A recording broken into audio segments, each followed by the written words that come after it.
Hello and welcome to the World Crypto Network. Today we're going to talk about Bitcoin. But to start it off, we will talk a little bit about this amazing book called What Has Government Done to Our Money by the amazing Murray Newton Rothbard, who founded this institute where we are all staying at. So let me read to you from the amazing chapter on coexisting monies. So far, we have obtained the following picture of money in a purely free economy, a voluntary economy. Gold or silver coming to be used as a medium of exchange. Gold minted by competitive private firms, circulating by weight. Prices fluctuating freely on the market in response to consumer demands and supplies of productive resources. Freedom of prices necessarily implies freedom of movement for the purchasing power of the money unit. It would be impossible to use force and interfere with movement in the value of money without simultaneously crippling freedom of prices for all goods. The resulting free economy would not be chaotic. No, it would not.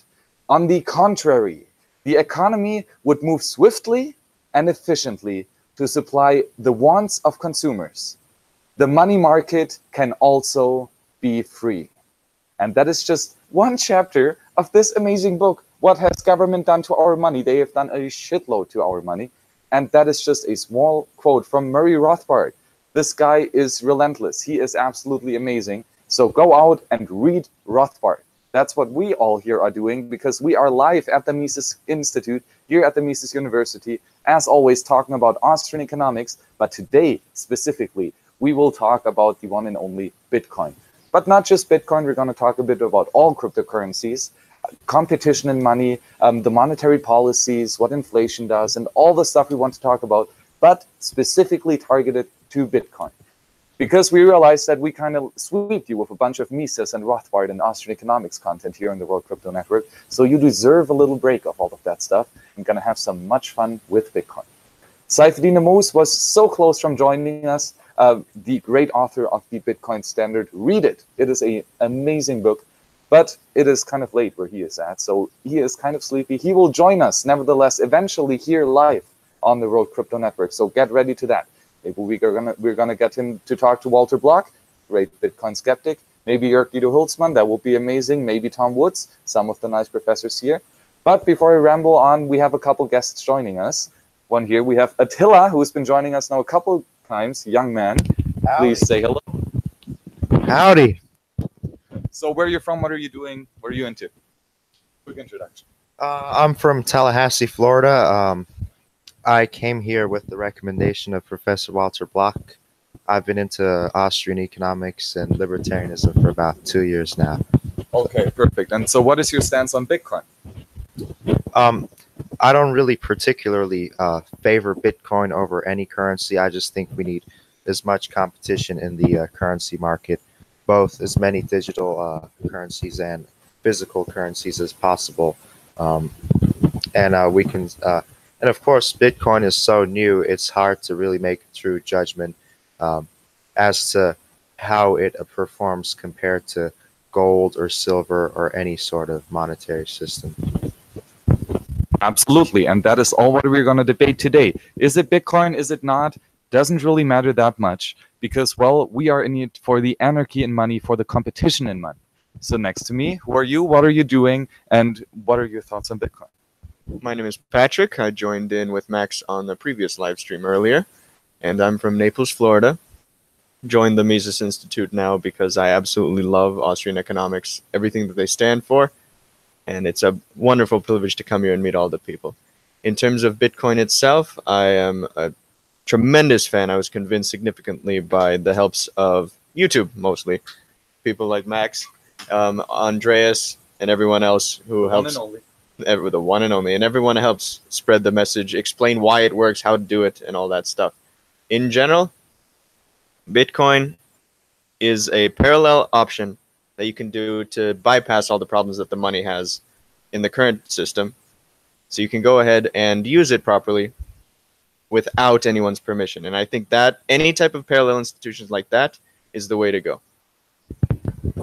Thank you very much. In this room, we have a couple of the other Mises students, like 1, 2, 3, 4, 5, 6 of them, lying around on the floor, doing whatever they're doing. Maybe they're going to join in. Maybe they're going to have a discussion with us. Maybe not. We do not know this anarchy. We do not really have that much structure. But on the other side of this line, over the power of the internet, we have Niko joining us from Maximal Liberty. So Niko, who are you? What are you doing in Bitcoin? And what are you doing in Austrian economics? Hey Max, thanks for inviting me. Yeah, my name is Niko. I'm calling in from Finland, and it's 7 a.m. here. And the only reason I will be up at this time is because I didn't go to sleep. So excuse me if my wit is a little bit slow. Yeah, I'm the chairman of Finnish Cryptocurrency Association. I'm self-proclaimed Bitcoin maximalist in a classical sense. But I do acknowledge, like Attila said, we need a lot of competition. Competition is good because that brings the best products out, and we definitely need a new form of sound money. And I think Bitcoin is probably most likely our best bet at this moment. Absolutely. Great points that you bring up, Niko. And we all agree that one of the nice points in Bitcoin is that it is open source, that there is pretty much unlimited competition in Bitcoin. And we have seen this so far, for example, with the Bitcoin hard fork, the hard fork from Bitcoin to Bitcoin Cash. There were rules set in the stone of Bitcoin, and we apply by those rules. If you run a full node, you apply by those rules. Well, a couple people tried to change it. They said we're going to change the security parameter of megabyte block size to 8 megabyte block size, eventually now 32 megabytes. And they are changing this rule. What can they do? They cannot force us to adopt it because we run our own full Bitcoin nodes if we are good Bitcoin citizens, right? So the only thing that they can do is ask us nicely. And if we like what they're doing, we will do what they're doing because it's a voluntary interaction, right? But if we do not like what they are doing, we're just going to ignore them because we set our own rules in our own currency. And that is the beautiful thing in Bitcoin. So there can be thousands upon thousands of cryptocurrencies, as we are seeing it right now already. The beautiful thing is we, the users, 100% choose which currency we're going to use.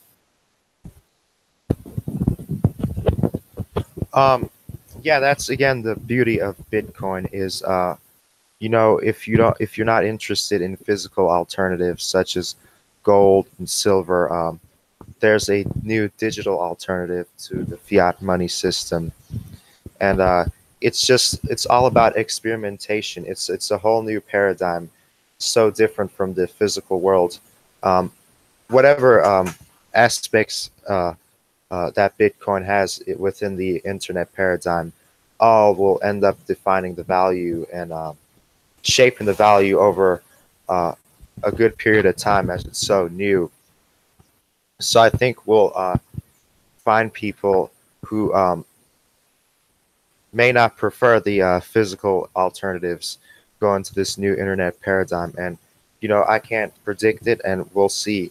But the ultimate thing is that we must try as many new alternatives, both physical and digital, to the fiat money system.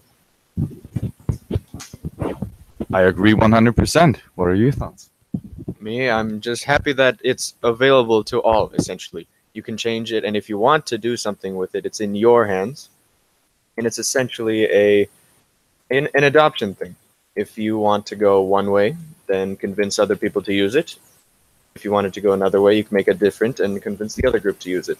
The fact that it's totally open to determining how it should be constructed, how it should be used, what its features are, is one of the coolest things about the technology. It's not like one mandate, you need to do it this way. It must be done this way. It can all coexist in a sense. The rules of money will lead more of a singular one to rise to the top as a medium of exchange. But the fact that we can always adjust it is one of the main reasons why I'm very fascinated about it. All really good points. We have one more discussion here from off the screen. Do we want to be on the show? Okay, so lean in or use our nice table. Yeah. Howdy, I'm Chris Rosenberger. I'm from Houston, Texas, and I have, I guess, probably more of a pessimistic idea about Bitcoin itself. My thoughts are that last year we kind of saw Bitcoin take this kind of a role as something of a flight to quality kind of a thing. People tried out moving to Bitcoin to flee the dollar or other currencies, assuming that Bitcoin had a certain quality that was enduring. But then we also saw what happened in December, which is a crash that hasn't really recovered, which has not been in the pattern for Bitcoin. It's always crashed in December and then recovered in January. That hasn't really, crashed in January, recovered by around February, March, and we kind of haven't seen that. And so what I think is that people were testing out the idea and it wasn't ready for prime time for use. And so I think what's just a guess, just a thought, was that I think people might try to use it as a substitute to get away from the dollar to go to something else. Because you can use it internationally, right? And so I think people are getting are thinking gold and silver are going to be sexy, and then but how do you get that from where we are now? You get out of the dollar into Bitcoin as the medium. So it's like a medium for a medium exchange. But then where does that leave Bitcoin in 5 years, maybe, if this happens in 3? Well, Bitcoin goes to low value and it'll probably be replaced by another cryptocurrency. Just a thought. Great and absolute valuable points that you bring up, and you're absolutely right. Bitcoin got tested in December, and it was under heavy attack, and it couldn't handle it yet.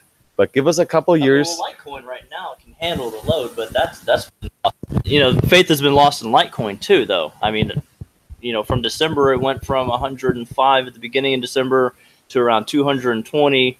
It was able to, using the what is it, Lightning Network, and then segregated witness, those technologies, they were able to make transactions in about 0.1 second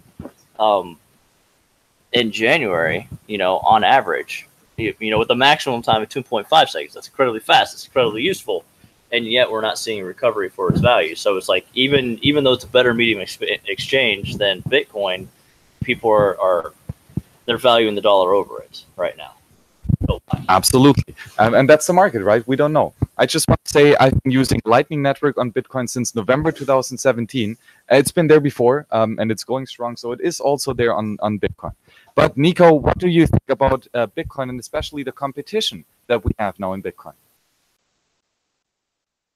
Well, I like to tick people off by saying that Bitcoin doesn't have competition, actually, at the moment at all. It will have, and just because there's no competition doesn't mean that it's, of course, a perfect product. It's far from finished. Like we saw last year, it's definitely not ready for day-to-day use. It might be good for store of value kind of purposes, but it will be, like with the Lightning Network and scaling solutions, it will take time. It doesn't matter right now that you can't use it to pay coffee. Nobody uses cryptocurrencies to pay coffee. Why would you? Visa perfectly fine for now, again. But you gotta think the long run. You gotta think the long game. And the thing that fascinates me mostly, what blew my mind about Bitcoin, the first time I read the Satoshi white paper, was that maybe for the first time in human history we have a chance to store the value of our work for future without any third party being able to censor you or take it away from you, as long as you do things properly. And yeah, and just all good points you said, like running your own node, making the rules. If you don't like it, fork off. Like that's beautiful. I love it. And yeah, I welcome the competition for sure. And for the record, I will be changing maximalism as soon as it's feasible.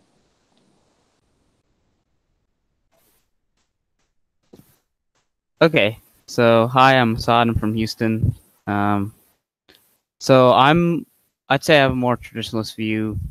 I'm a bigger fan of precious metals over maybe cryptocurrency. Just the main reason being that precious metals are more time tested. It's not like just a decade or a century. It's like millennia that they've been used as currency. And so just for that reason, I've mainly focused my attention more towards precious metals. And so I'm not too familiar with cryptocurrency. Two concerns I have. One in regards to Bitcoin, and the second regards to cryptocurrency in general. So the first in Bitcoin is that you alluded to this earlier, that you can go any way you want. You can have forks and whatnot. So I know recently there was Bitcoin and then Bitcoin Cash. As somebody who's out of the loop, saw that there's a lot of debate about the two on the internet, and it was very hard to find like clear-cut information. So what's the difference between the two forks? Like, why is one better than the other, or are they just completely different beasts? The second question I had was, I guess one advantage of fiat money, there's barely any advantages, but the one advantage is, I guess privacy. Like, you can't really trace it. It depends on how you play it, but more often than not, you can't really trace it. So for cryptocurrency, how's the privacy features? I know that XMR used to be a big thing, but has since like died down. How about privacy for Bitcoin, or are there any other privacy-centered coins? Well, all good questions. And guys, remember that we are here mostly Austrian economics. And the thing is that Austrian economists actually are not that enthusiastic about Bitcoin, although I think they should be. And I mean, every single one of them should be. But that's why we're here at the World Crypto Network, because I want to combine those two communities, right? I want to teach the Austrians more about Bitcoin. I want to teach the Bitcoiners more about Austrians. And not just me, all of them. You know what's up in both, right? For example, Niko knows what's in both. Saifeddin Ammous, Pierre Rochard, Bitstein, they all know what's up in both. So you know what's up in both, absolutely. Exactly, yes. So the cool thing is that we now have competition. And you said that gold has a age-old history as being a money. And that is absolutely true. And therefore, gold is a fucking good money. And you should not just trust me, but always do your own verification, obviously. But I myself hold some gold. Why? It's a useful currency. It has been for over thousands of years. I trust it because it is a good money, and I can explain you why it is a good money. It is a good medium of exchange, kind of. It's a good store of value, absolutely. It's a good unit of account, yeah, if it's minted into coins. Those three things are actually pretty good. So it's a good currency. It is politically neutral. That's what a currency should be. And that's why people can, and in my opinion, should use gold, silver, and any other types of precious metals. But there are just some things that gold cannot do, especially being a digital money. And that is, I think, where Bitcoin has its biggest strength. Yes, gold is fantastic as a store of value and as a politically neutral store of value. But if you want to have a medium of exchange in the digital world, and if you want to have also a store of value in the digital world, and of course a unit of account, you need something like Bitcoin. But actually, I guess one counter argument I can offer is that there actually used to be early on digitized versions of gold payments online, but they were shut down. Exactly, and so I don't know. And that's the problem. Centralized storage solutions for gold are always censorship. It can always be censored. So can be banks that issue paper receipts for gold. That's the exact same problem that we have in gold. So that is a huge problem in gold that Bitcoin will solve. Oh, you want me to ask my question now? Oh, no.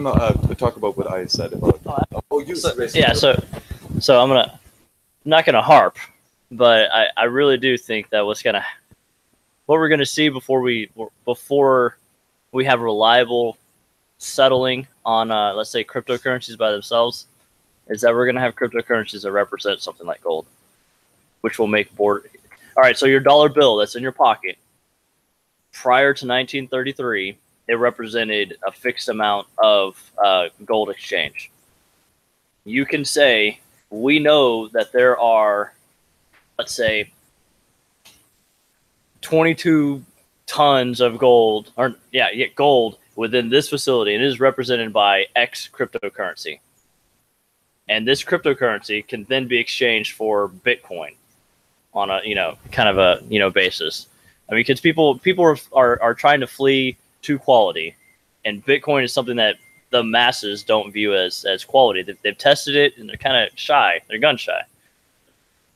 I think people go to gold first, and I think someone is going to figure out a way to represent gold with Bitcoin, or not Bitcoin, you know, a cryptocurrency, and that may change a dynamic that, you know, because this is the same way that checking accounts worked, right? It was an innovation that state chartered banks started in the 1860s, where they said we're not allowed technically to do certain things, so we created a debit system for checking accounts, and so you can write a check and it represents actual money.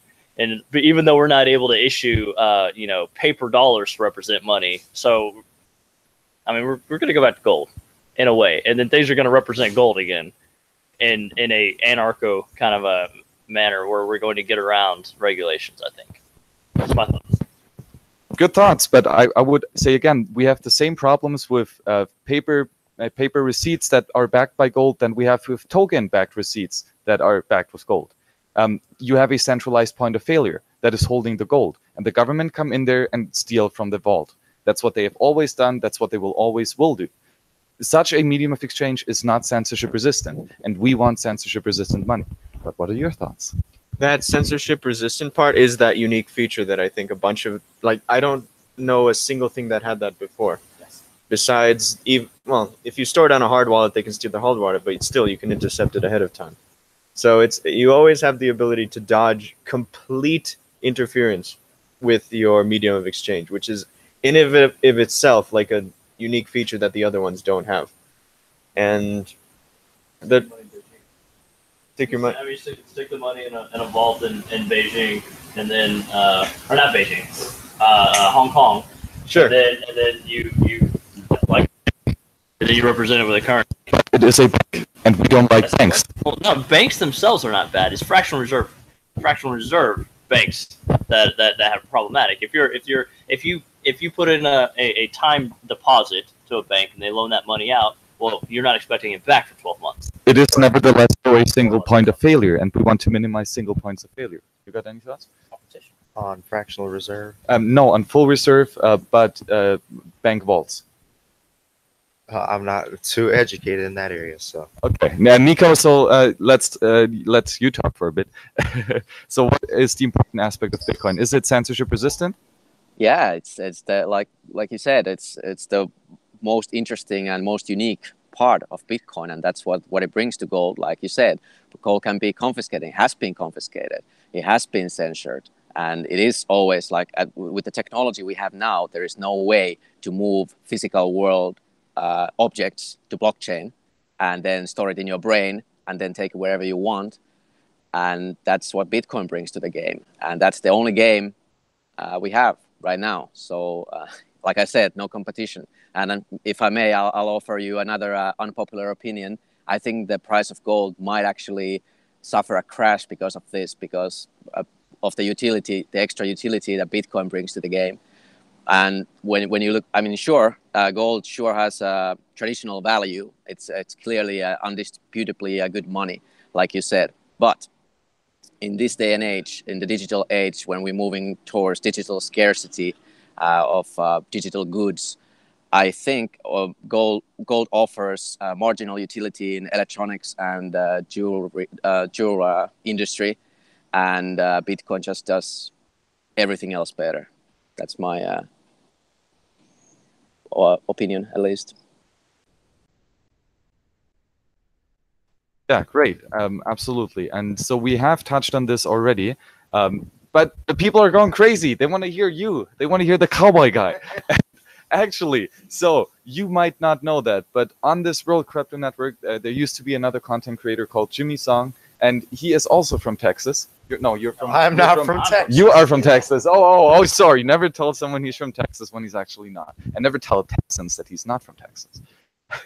But he has also a cowboy hat, and that's his kind of thing. And he has that black hat on when he wants to fuck with people, and he has a white hat on when he wants to be nice to people. So right now you have the black hat on, so you have to fuck with people. So what are your radical opinions about the money system and what we've so far talked about? I wanted to ask him a question though first. Niko? Yes. Okay. Miko, I wanted to ask you, what do you think? What are the implications of Bitcoin, considering it's a global medium of exchange and people from any country can exchange it, versus something, currencies that are tied to specific countries? You know, this is universal globally. Awesome question. Yeah, that's. I think we're already experiencing that. We are all living in a local community called the internet. Our language, we're converging towards English, and our money is going to be Bitcoin. So the implications are going to be huge. Our university is going to be the internet, the YouTube, single content creators, just as some of us here, and the world is changing rapidly towards that. And I think most of the world is cut with their pants down. They won't see it coming, and well, it's our job to educate them if they're willing. Absolutely great points. And if you want to read a fascinating book about this, to tie this to Austrian Economics, one of the founders, also one of the senior board members of the Mises Institute was, of course, Friedrich F. Hayek, right? Friedrich F. Hayek, right? Friedrich F. Hayek, yeah. Great guy. And he wrote a fantastic book called The Denationalization of Money. And his basic argument was that we need to get the nations out of the money. We need monies like gold that are politically neutral and globally accepted and not tied to one single nation state, because that actually truly and only makes a free market over the entire world possible. Because if we have one single market, Karl Menger explained in The Origins of Money that there's a tendency towards one single money on a market. Hopefully that's going to be gold or Bitcoin. And also, right, if you have that one money in the entire globe, then this means that you can do the exchange on the entire globe super easy, super efficiently. Has any of you read Denationalization? Oh, God. Okay, man. Okay, then just tell me your opinion about why the government and nation states specifically should get out of the money. Because whenever the nations interfere with it, specifically through their manipulation of the interest rates, printing of it, forcing people to use it for taxation, forcing them to use it to resolve debts, providing debt nationally, and then restricting payments and all that, it just interferes with the process of free trade, losing all the benefits of it, and creating way too much of a fragile structure in general for that nation. And if the nation gets big, then the world. It just causes a bunch of issues long run. Almost all of these issues are long run related and ethically related. But an option that doesn't have to deal with that, which is Bitcoin, which is very unique. And that's one of interesting. You can just totally skip the nation process, totally skip all of the boundaries. You just go ahead and dodge all that stuff without needing anyone's permission, and it can't be stopped as well. All of the other forms, nations can go ahead and stop them, interrupt it, or manipulate it. Bitcoin, they can't even touch. And that's one of the amazing factors of it. In general, the nations, the governments interfering with the money supply, interfering with the economy, the medium of exchange, everything to do with interference just causes tremendous problems in the long run, fragility in the system, and any option that will restore soundness or robustness, I'm all for, and we should promote. And that's Bitcoin. That brings an interesting point, because even gold, which has great implications compared to fiat money, being a physical thing, it can be controlled by the government. You know, in past times we've had, when the paper money was tied to gold, gold reserves would be changed. We would bring in more gold or less gold and inflate the system in that way. And another interesting point is FDR confiscated all gold, except for a few exceptions in decor and whatnot. But for the most part, he confiscated all gold. And I believe it was under Gerald Ford where we legalized it. It was either under Nixon or Ford. Somewhere in the early to mid 70s, we legalized it back. But you can see even gold can be censored, so to speak, in some way, confiscated. The supply can be altered. That's, I think, a huge advantage that Bitcoin has over gold, is the government can't fuck with it, and of course, it's immune to censorship. You know, as he was saying, really the only thing that could stop you is the government itself telling you you can't make transactions with Bitcoin, but they can't actually interfere with the supply or interfere with the money or censor it. So I think that's definitely a big advantage to think of.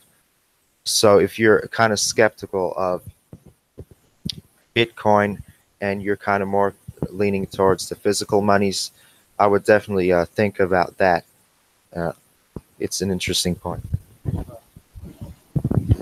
So, not to be Debbie Downer again, but I spent a lot of time as a network engineer, and there are certain limitations that the internet itself may offer for Bitcoin. And there's the project called was it Nexus Earth that a friend of mine is associated with. Her name is Anastasia, and the goal of that is to build a network that is not the internet, and it will run its cryptocurrency on this geosynchronous satellites that you'd have to have a specific type of receiver to be able to interact with, and it's not on the same internet.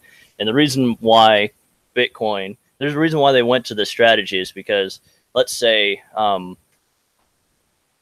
United States wanted to stop Bitcoin from happening, transactions here. Well, one way they could possibly do it would be to shut down the digital ports that it's known that Bitcoin uses. Now, there's ways around that, and you can always stay one step ahead or try in front of the government, but they can actually shut down traffic from, all traffic from Europe.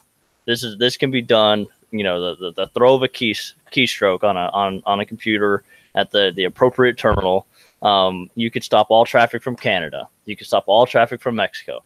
These things doesn't stop Bitcoin, but it can certainly provide enough of a hindrance that people would lose faith in it. And if that happens, well, if you lose faith in it, then it loses value. So this is not to be Debbie Downer, but there are other projects that have interesting approaches to ideas of not being blackballed by the government and whatnot. And Nexus Earth is something I just throw out there because it's kind of cool. Maybe to add a little bit to this is that we, with Bitcoin, already have satellites. You can use a Bitcoin satellite to run a Bitcoin network completely without the internet. You can receive all the blocks that have historically been created since January 3rd, 2009. You can receive every block that is being sent all the time. And I even think that they do all the transactions by themselves. And I am not 100% sure if you can send transactions via those satellites, those Blockstream satellites. Please, in the chat, or Niko, if you know, please hit me up if you know. But what you could also do, I'm not aware of this, so it's been possible since I think July. Blockstream, they are cypherpunks. They write code. They do shit. They don't do advertising. They just do work. And they pretty much did a surprise announcement that they made it because some cypherpunks just decided that it would be fucking cool. And hell yeah, it would be fucking cool. Sending blockchain Bitcoin transactions over satellite, that's amazing. So you can do that already. When you say satellite, I mean, are you saying like they have their own network that is not the internet? They have their own satellite where you can send Bitcoin where you can receive the blocks from and run a full node. And I personally have sent a Bitcoin transaction at the leg of a pigeon. So you can use Bitcoin completely without the internet.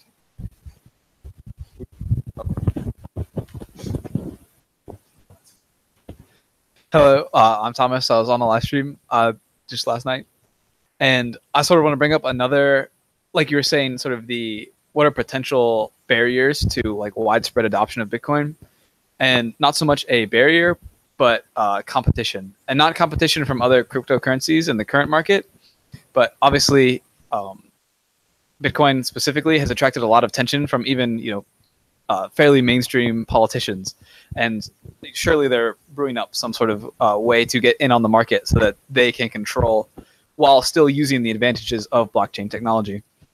Just today we saw, or I guess technically yesterday, we saw the first bank-owned cryptocurrency exchange opened up in Japan under the name, I think, VC Trade.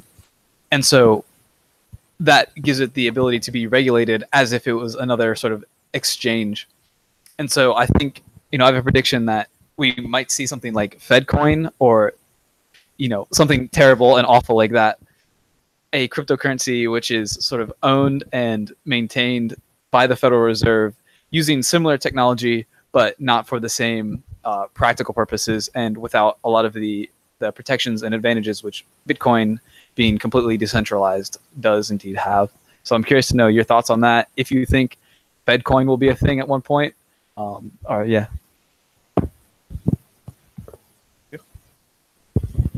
The way I see it, the technology is very new, and everyone's so excited and exploring all the potential ways to go about using it. So any idea that we have, could this coin exist? Will this coin exist? I basically think yes. I think it'll be tried out because it's so easy to go ahead and try it out. And the amount of different uses for them, whether it be being in charge of the code, the government being in charge of a code for an entire monetary system. Maybe they want to do that. Have you ever seen the government produce good code? Come on, guys. Well, they'll just have to fork good code, though. Just fork it. But yeah, it's I'm pretty sure that pretty much any idea that we can think of will occur, and everyone who is aware of it in any realms of power will try it as well. And if they succeed, what will they force people to use it? Like, will they replace their fiat with blockchain? I'm all for that. But in the I can't tell what the future will be. I can't tell how crypto will look in 10 years. All I know is that there's going to be a lot of stuff going on with it. Niko, what's up? What do you think? Well, I think, what's the question? Well, talk about whatever you want to talk about, but we were just talking about the FedCoin, so maybe pick up there. Oh yeah, FedCoin. Yeah, that's a topic. Yeah, that's for sure. It's going to happen. For sure, the government is going to roll their own crypto. That's just it seems obvious to me. It's going to fail horribly because printing money, printing your own money for the government to wage wars that have no point is always going to be a terrible idea. And once people catch on that there's actually this good money that doesn't need any government oversight, so to speak, I think within 10 years, Bitcoin will be the reserve currency of the world, maybe. But yeah, I think at this point, I would like to throw in like this. I like to talk about game theory because Bitcoin is a beautiful example of well-crafted game theory, how it works really well. And how it works is it creates this Nash equilibrium where all the players benefit from the code working properly. So you have this digital scarce money, and then you have this non-scarce printable money that you can print as much as you like. Well, let's say you have the power to print as much as you like for yourself and your buddies. Now, what kind of a game theory scenario, in your opinion, this creates? What would you do if you would have unlimited supply of fiat money to buy limited Bitcoin? Exactly. That is my opinion, interesting game that we're going to play here. If the government would just print up a bunch of their own fiat money, which we as Austrians know is a worthless paper, and they buy it to actually buy good money, for example, gold, for example, Bitcoin or silver or any other currency, that is going to be the sound money, the money that cannot be printed out of thin air, but the money that actually is rare. And of course, it is going to be scarce. That is all physical goods, right? All tangible goods are scarce. But it has to be rare. It has to be limited in its supply. And that's when we Austrians really like the money, if it is a sound money. So what do you guys think? Are the governments going to try to print their own money to get their hands on Bitcoin? I don't think there's any doubt anyone ever has ever had that FedCoin is going to come. You know, FedCoin, Eurocoin, whatever, all those things are going to be tried. But there's only so much you can do with force, right? You can say you have to use FedCoin, and plenty of people will go along. But I think FedCoin will have will have more of a legitimacy problem than say Bitcoin does right now. And I saw someone post in the chat that there's an economist that suggests that Bitcoin may be used to move large sums of value around. And that's kind of where I think it's going to happen. And then, you know, you're going to have something for smaller things. Part of the reason why I hold Litecoin. Actual commerce, I think, will be conducted in something with more, you know, more numbers. There just never will be enough Bitcoin to represent enough people. The total number of Hold on a second there. People. Okay. So one thought here is, yes, you could subdivide Bitcoins to what, the 32nd digit, The eighth digit. On the Bitcoin blockchain, you can already send sub-Satoshi transactions on Lightning Network. I've done it. No. It's just the unit itself becomes something that the human mind has difficulty grasping. So we're going to change the unit. Or rename it, yeah. Or rename it. Yeah. Like for example, 1/32 of Bitcoin. 1 millibitcoin, 1 bit, 1 microbit, 1 microbit. We can do whatever we want. It's just a line. It's just a unit.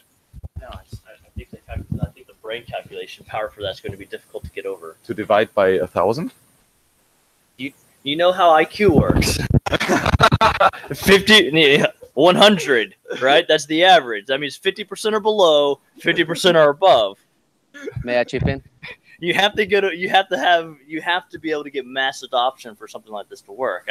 I really think that you're going to have something that's going to, for a real commerce, you're going to have something that has larger numbers, where you're like, I can buy a cup of coffee for 1 unit, not 1/132nd. And you can buy a cup of coffee for 12 millibits. Yeah. So, Niko, you want to jump in? Yeah, I mean, how many yens is a cup of coffee, for example? Japanese yens. Up direction is easy for people to kind of, you know, to do the math on. This is a, you know, a $300 unit, you know, or 300 yen, you know, coffee. That's easier for people to do than 1/300th. So down to 300 millibits. And we got it. I hear what you're saying. I know. I hear what you're saying. By the way, I have made a prediction that by 2024, we will reach the 1 Satoshi, $1 parity. But I'm not sure whether it's due USD hyperinflation or Bitcoin catching on. Could be both. Probably both. Maybe both, yes. I was thinking back to the question we had where the government would go ahead and buy up Bitcoin with their own fiat, or print up fiat specifically to buy Bitcoin itself. If that occurs, luckily, the way money works, it'll just go up crazy in value. Every little Bitcoin will jump tremendously in terms of dollar value, and naturally, it'll be a replacement, and everyone will just go ahead and buy it up as much as they can because it's growing. And then everybody will get, all the citizens will buy some and get super rich. The dollar will lose all its value, and the government won't be able to print enough money to catch up to it until the dollar itself totally collapses in value, Zimbabwe style. So that upward chain will end up collapsing the dollar if they go ahead and try to have a scheme to buy up all the Bitcoin. So that one, I don't think they'll do. If they do, I seriously, they must be complete morons. Like, that'll just ruin their whole economy. But they are the government, so they are complete morons. I know, but the bankers are not the government. Don't ever don't ever sell central bankers short. They are not the government. They are smart. They are devious. They have no qualms. They don't care if they have to force or cheat to get what they want. Don't ever sell them short. They aren't the government. You know, they aren't. We're not talking about the least common denominator when it comes to intelligence level. We're talking about the guys who really know what the hell they're doing and don't care about the fact that they will hurt you and mom and pop and all these people with their actions if they have to take them in order to get, you know, whatever gains they're looking for. Just gonna throw that out there. Oh yeah, not to get too political here, but you know, like the politicians don't really run the game.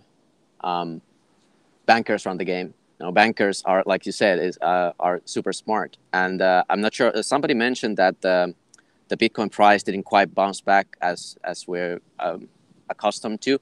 That's true. And if somebody has been watching the market lately, it appears pretty obvious that there's major manipulation going on. It looks like somebody wants to accumulate at you know, sub 10K prices. And I think in my opinion, it just seems so logical to me that the bankers are doing that on OTC. I think a lot of money is moving into Bitcoin OTC right now. I just don't know who's selling and when they will stop.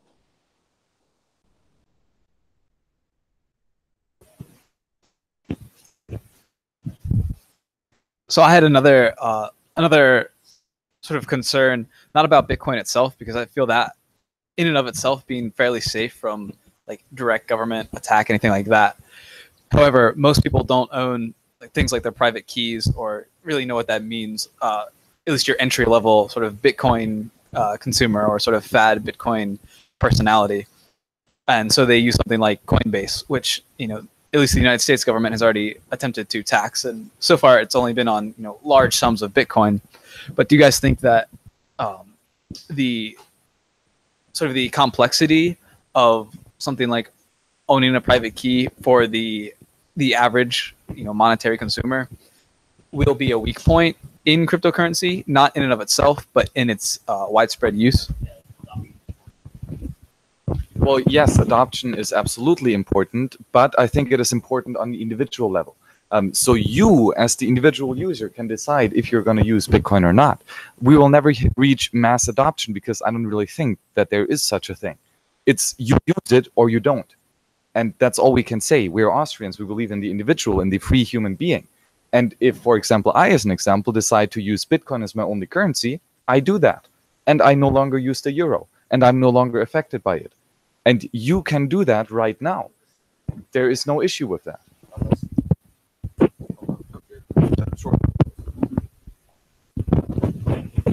No, that was great, and I very much agree with you. But my concern was with like governments attacking something like Coinbase, since that it is not secure and it is not as ownable by a single user, and that's the way that most people or many people are first introduced to it. Do you think that that is going to be a critical point, sort of mediums for something that was supposed to be sort of completely without an intermediary? Boycott Coinbase, own your own keys, run your full node. In this case, I'm thinking, let's say Bitcoin becomes the medium of exchange. I think the average user will not decide to use their private keys. Most of us who value the security and the ability to do that will continue to do so, but the average user, they'll just give it to some third party to hold on to it and use them exactly like they would a current bank, sacrificing the security that Bitcoin provides. I believe that what will end up happening, and the businesses will arise just like that to provide the service, and also to provide a lending house, like a place to conglomerate all of the savings, and so they can loan big ones out just like current banks do. Instead of the warehouse, they're the ones who provide a bunch of Bitcoin capital to loan out to people who will look for it. So they'll exist. The security will be sacrificed, and it'll cause failure points as a result. So you can do, but what's nice is you can do both of them, as opposed to what we can right now. And you, the user, choose. If you want to use Coinbase, use Coinbase.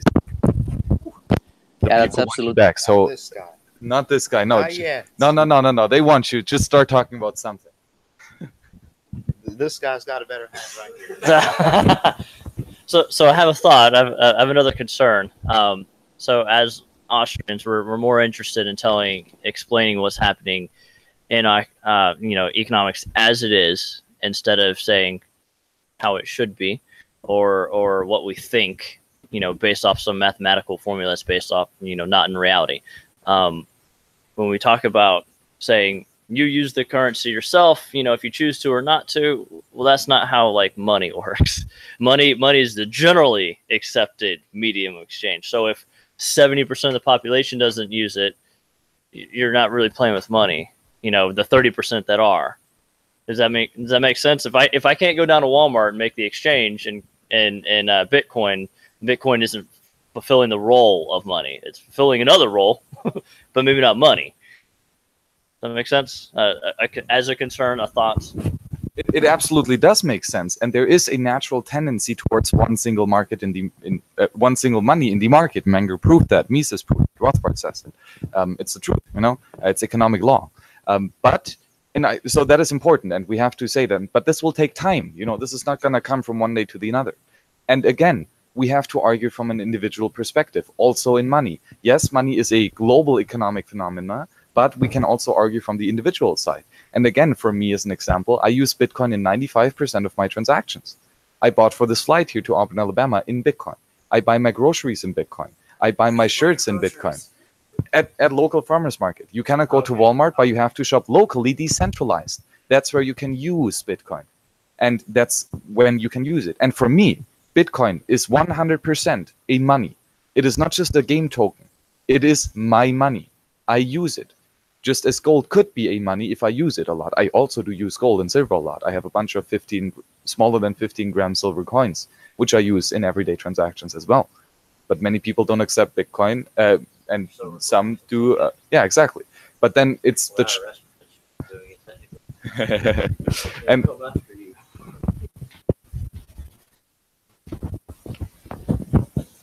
Okay, so one thing I saw expressed in the comments was, I think somebody mentioned gold was an investment.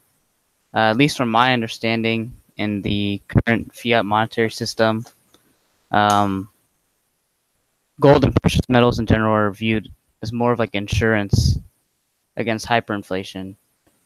And then, say like the dollar collapses, you don't have legal tender laws and whatnot, you have a free market of money, then you can start using precious metals. Obviously, in your case, I mean, you're already using them for everyday transactions. So I guess my question is Bitcoin viewed as investment, or is it viewed as insurance against hyperinflation of fiat money, or is it already widely used as a currency? I mean, obviously, there's going to be differing views, just as there's differing views on gold. So what are your thoughts on that? I'd also like to hear maybe Niko's thoughts as well on that as well. Yeah, thanks. I think it functions like, well, I know Max is hardcore. Like he's been early adapter, and he even goes to the length to convince the waiter to install a green address and then accept the Bitcoin and pay from their own pocket to get that cup of coffee if that's what it takes. So yeah, it definitely can be done. What Bitcoin is not great for right now is being a unit of account because of the big volatility, and it's just something that's got to be fixed with the time. I think it's largely a speculative instrument right now, to be frank, and mostly people are buying to get this. Well, in my view, are buying to get this kind of like a front row seat in this new world economy and kind of like leverage that kind of power. And it's kind of like the golden ticket. There's this kind of thing like, get one Bitcoin. Adam Meister in the World Crypto Network talks about this one Bitcoin show. Big fan. Yeah, I think it's the mindset that once you start using it, and then you don't really consider like whatever we can get, like whatever the unit of account can be, like maybe it's Lambos in the future. Like we don't know how to measure the value. Like there was, I think CoinMarketCap did that on the April Fools. Like they put all the prices in Lambos. I think that was hilarious. But I think that's not far from the truth. Like if you think about collectible cars, like those really, you know you're gonna get like a really nice like. I don't know, Lamborghini Countach from '83, like that would be super awesome, and that's going to be worth a ton too in 10 years. It's not going to lose its value. I think I got a little bit sidetracked there. I forgot what we're talking about. I started thinking of Lambos. As soon as Lambos come up, yeah. Though, what it seems to be at the moment, the thing is that the dollar at the moment is the money. It's the medium of exchange. It's the unit of account. It's pretty much everyone uses it for everything. And I see gold is used mostly because the dollar is so good at what it does at the moment. The gold is a hedge against the dollar failing, which makes perfect sense because it's historically really good and it's a great replacement. Bitcoin can do the same. At the moment, it's not being used as the medium of exchange that the dollar is, but it can be, and it's a really, really good one. and for all the functions of money, the functions of it. I'm not well knowledge of the origins of it and the definition of a money specifically, but I know it can be used as it properly, and you don't need anyone to interfere with it. So I constantly see cryptocurrencies as a tool, and money is a type of tool as well, but blockchain cryptocurrencies are a different tool that we've never seen before.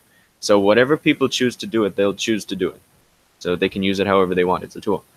But the main thing I'll say is all of this discussion is aimed, like the concept of what is money, which will be used as the medium of exchange, all this is incredibly long-term based. The idea is stability and like what's going to happen in 1,000 years or so.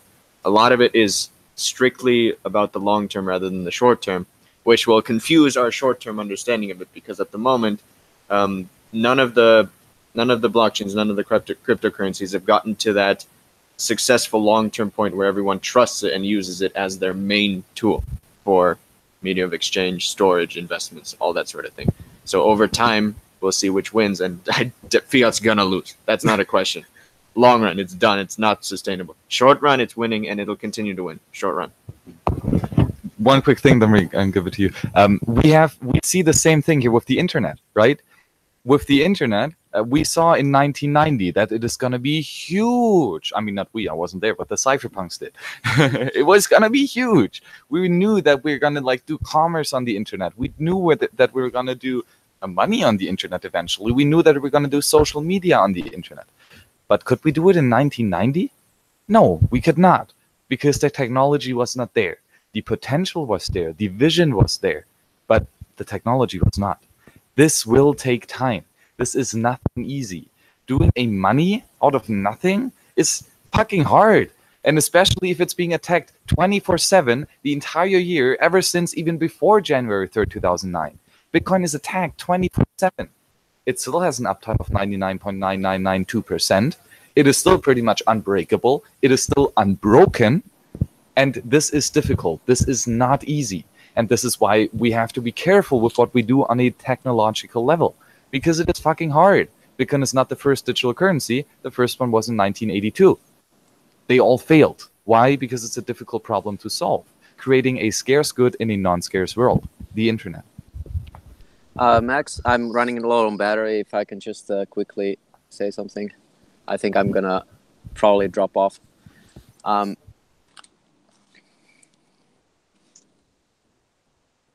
Hello? Can you hear me? Did I lose you already? Go for it. Right. So can you just quickly tell me what we were talking about? What were we talking about? How Bitcoin is used in the future, medium of exchange, what it's used for at the moment. Yeah, I totally lost the train of my thought. Sorry. Go ahead. Maybe I'll get back to it that later. Sure. We were making some points about like the monetary use of Bitcoin, as opposed to a lot of people are sort of speculating with it as if it wasn't intended to be used as a currency or a money. And I think some of the greatest progress in this field won't be made in the West, where monies are fairly stable, at least on a day-to-day. I think some of the greatest progress will be in places like north of the Sahara in Africa, where there's still hundreds of thousands of people who are unbanked, let alone would have any sort of viable competition to whatever local currency the government has made. And so I think as a natural result of this, the people that they have the least to lose will be the most willing to try and adopt new and innovative solutions like cryptocurrency.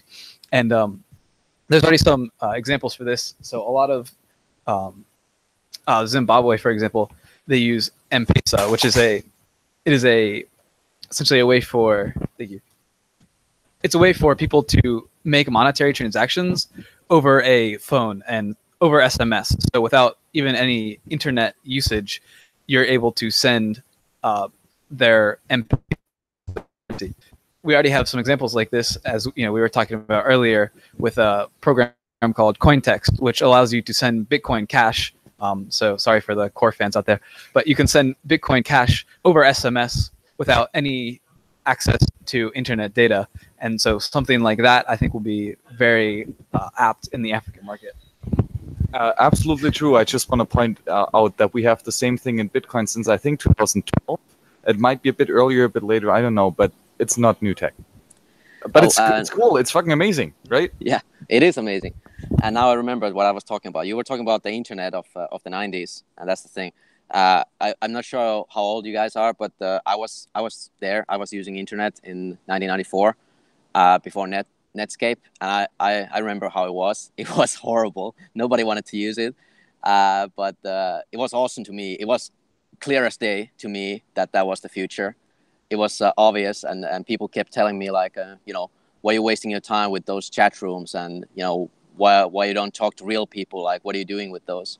And people don't see. It's hard to see, but we are the visionaries here, and I think this is the next step in the evolution. And it's obvious, just like it was in 1994 before Netscape finally kind of broke it through.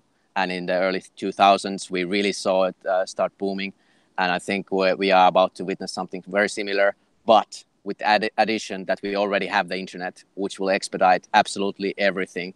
And it will just, once it takes, it's gonna fly. It's gonna fly so high.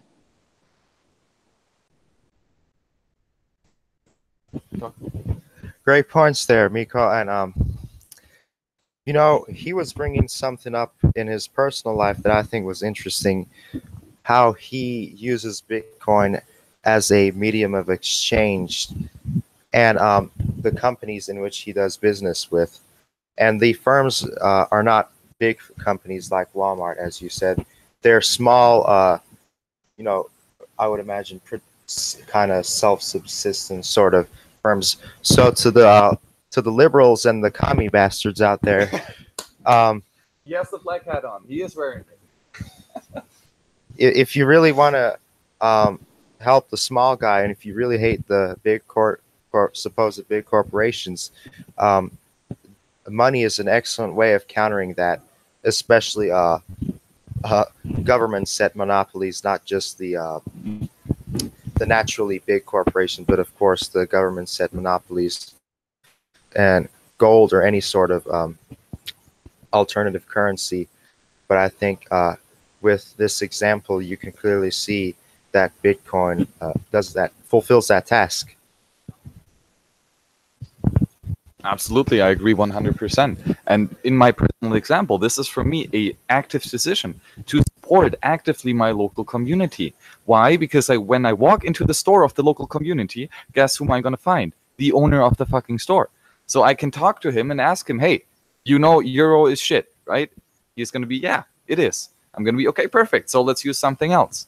We can use Bitcoin, gold, or silver. I have all three things with me. What do you want to have? I would love to do business with you. I can directly talk to the person that I'm doing this. This is a peer-to-peer transaction. It is not me to an employee. No, it is me to the owner, or me to the main employer that is going to work there. And this is just much, much more decentralized. And we here in Bitcoin obviously believe in decentralization, not just in money. This idea that we have here in Bitcoin is not just limited to money. Austrian Economics teaches us that decentralization and individual power and individual movements are powerful, not just in money, everywhere. And that's why I like to support it. Absolutely. And just like in the Spanish learned the lesson fighting the Apache Indians, the same lesson is about to be learned by governments everywhere, that once you attack a decentralized organization, it's going to split, and you're going to have to deal with a bunch of more of these annoyances that you just simply can't weed out ever, because they will just keep multiplying and then decentralizing further when you attack them. So it's interesting thing. It's something I read this book, Starfish and the Spider. It's really nice. Can recommend it. And I'm currently working in many organizations that are kind of like this Starfish flat organization model. Super strong, super resilient. Can't kill it unless you go after the ideology. If you can kill the ideology, then you can kill it, I guess. But can you kill the ideology of money? I agree there that decentralization is one of the greatest aspects of Bitcoin and cryptocurrencies, a lot of them in general. But I do have a question for you guys. you think it is more likely that very large corporations like, say, Walmart or Amazon will create their own coin in the future, or that they will adopt a coin that's currently being used in the market, given that Amazon does have such a large market share in daily consumer transactions? I'll say this because it goes back to the Fed coin example and the experimentation. I think all of them will attempt to make their own because it's not too much of a cost, but a potential massive upside. But I think overall, over time, maybe this would be in that 10 to 20 year period. It'll gravitate towards one general, and we would call that Bitcoin. Yes, I agree. Partially, actually, I don't think we disagree. I think I'm just going to elaborate a bit. Money is not just one thing. Money fulfills three basic functions: medium of exchange, store of value, unit of account. The unit of account, I'm not going to put up that finger, I'm sorry. Unit of account absolutely will lead to a one single currency, or to a one single use in this task, in this money. Why? Because if we count prices in, again, several different unit of accounts, then we're back to barter exchange. So the unit of account will always be, or most always tend to be, only one single thing, one single money. The store of value, yeah, it kind of can be several things, right? You can store your value in a house, in real estate. You can store your value in stocks, in the S&P 500. Vase talks about that, a store of value inflation hedge. You can store your value in Bitcoin, in gold. You can store your value in many different things. But what store of value will you use? Most likely that which is the most saleable, which then eventually you can liquidate at a pretty much same purchasing power as you started the savings with. That is basically what the store of value aspect is about. That the good that is going to do that is most likely going to be one that is really rare, so that it's not going to change in its supply, because if it increases in supply, it will lose purchasing power, which makes it a bad store of value, right? So again, Bitcoin, gold, good objects here. The housing market, not so much, especially with fiat money, where all the boom and bust cycle has started. Thank you, government, again. Right? But then, now here comes the interesting part. So we do we absolutely have a tendency towards one money as a unit of account. We kind of have a tendency towards one money as a store of value. But what about a medium of exchange? Because yes, you can use just Bitcoin peer-to-peer. No problem, works just fine. Perfect medium of exchange. But now let's look at this, the Lightning Network. Awesome, amazing technology. And with so-called Lightning Network, cross-chain, atomic swaps, or even submarine atomic swaps, you can, for example, make a Bitcoin transaction to a specific account, and the payment is being routed through Litecoin, Ethereum, Monero, Ripple, and I don't think, no, we're not going to do Ripple. No, we're not. We're not. Maybe Bitcoin Cash. They're going to get one route as well. Come on, we're going to give it to them. And then eventually it's going to get routed back to Dogecoin, and it's going to end up at... And all those things happen on the Lightning Network. Those were all medias of exchange. What were the total fees? Maybe like 1 Satoshi, 2 Satoshis, not that much, but we used several different currencies as our media of exchange, and it happened instantly and atomically. This means that either the transaction goes through or it doesn't. It will never be stuck in the middle. And so basically in the medium of exchange, therefore, with especially company-issued tokens, that Walmart says, hey, we have this token, you can use it, you get 5% discount if you use it. I, as a Bitcoin holder, don't care. I have my Bitcoin. I'm just going to round it over to you at the current market exchange rate, and it's no hassle for me. For me, it feels like I'm using Bitcoin, because actually I am using Bitcoin, because I am sending Bitcoin from my account to eventually his account. Yeah, it's going to change, but that doesn't really matter to me, right? I wanted to answer your question about the Walmart or whatever other corporation issuing their own units of money. What I would find interesting is, what if Walmart or these stores that not only rely on online shoppers but also the physical world, what if they issued fiat money type currency? What if they issued notes? You know, society is so dependent on these stores that they might have to go along with this. Then again, you have Bitcoin, which may have more demand because due to its lack of fiat characteristics, and even that can be debated. Yesterday we were having a debate with one of our contemporary scholars about is Bitcoin fiat? Is it backed by something? But that's irrelevant for now. So my point is, since society is so dependent on these companies like Walmart and such to get their daily goods, could they potentially print out certificates with no value and continue to keep the customers? Now, let's suppose Amazon or some of these online stores accept Bitcoin. Would the internet then, would online shopping override these companies and force them to switch over to Bitcoin? Or is the internet too small to be able to override those companies from using such tactics? So it's really an interesting case. I don't think it's so easy to assume that those companies could issue a currency that is sound like Bitcoin. Niko, go ahead. Yeah, I don't think they have to. I think, like, it seems obvious to me, just like the government coins seems obvious to me, that each and every big corporation is going to launch their own money. You have the ability to print your own money, just like the governments, just like the big boys. Like, why wouldn't you do it? It seems obvious to me that this is being done currently. There will be a Facebook coin, there will be a face coin, whatever. That will be they will try and they will have immense success. It will be such a big success. They will make a ton of money, fiat money, and then yeah, I mean, well, like it or not, that's gonna happen. Amazon coin is gonna be there, and I don't think it matters. I don't think it matters at all to Bitcoin, because people are gonna store their wealth somewhere, and you want your medium to hold its value, and none of these shitcoins do that. So where are you gonna hold your value? You're gonna hold it in Bitcoin, and then you're gonna use atomic swaps, Lightning Network, and other layer 2 or 3 solutions to swap to those tokens that you want, like those loyalty tokens. You can have like those whenever you need Amazon tokens, then you can just swap your Bitcoin for that. So I think it actually might be good for Bitcoin. And just like, well, think of it like this: like, why don't casinos have just one game? They have multiple games, because people want to make money in different ways. People want variety. And for me, I'll say that I'm a shameless shitcoin trader. I trade shitcoins. I don't care.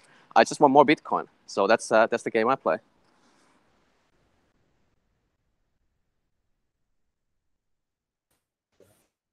Okay.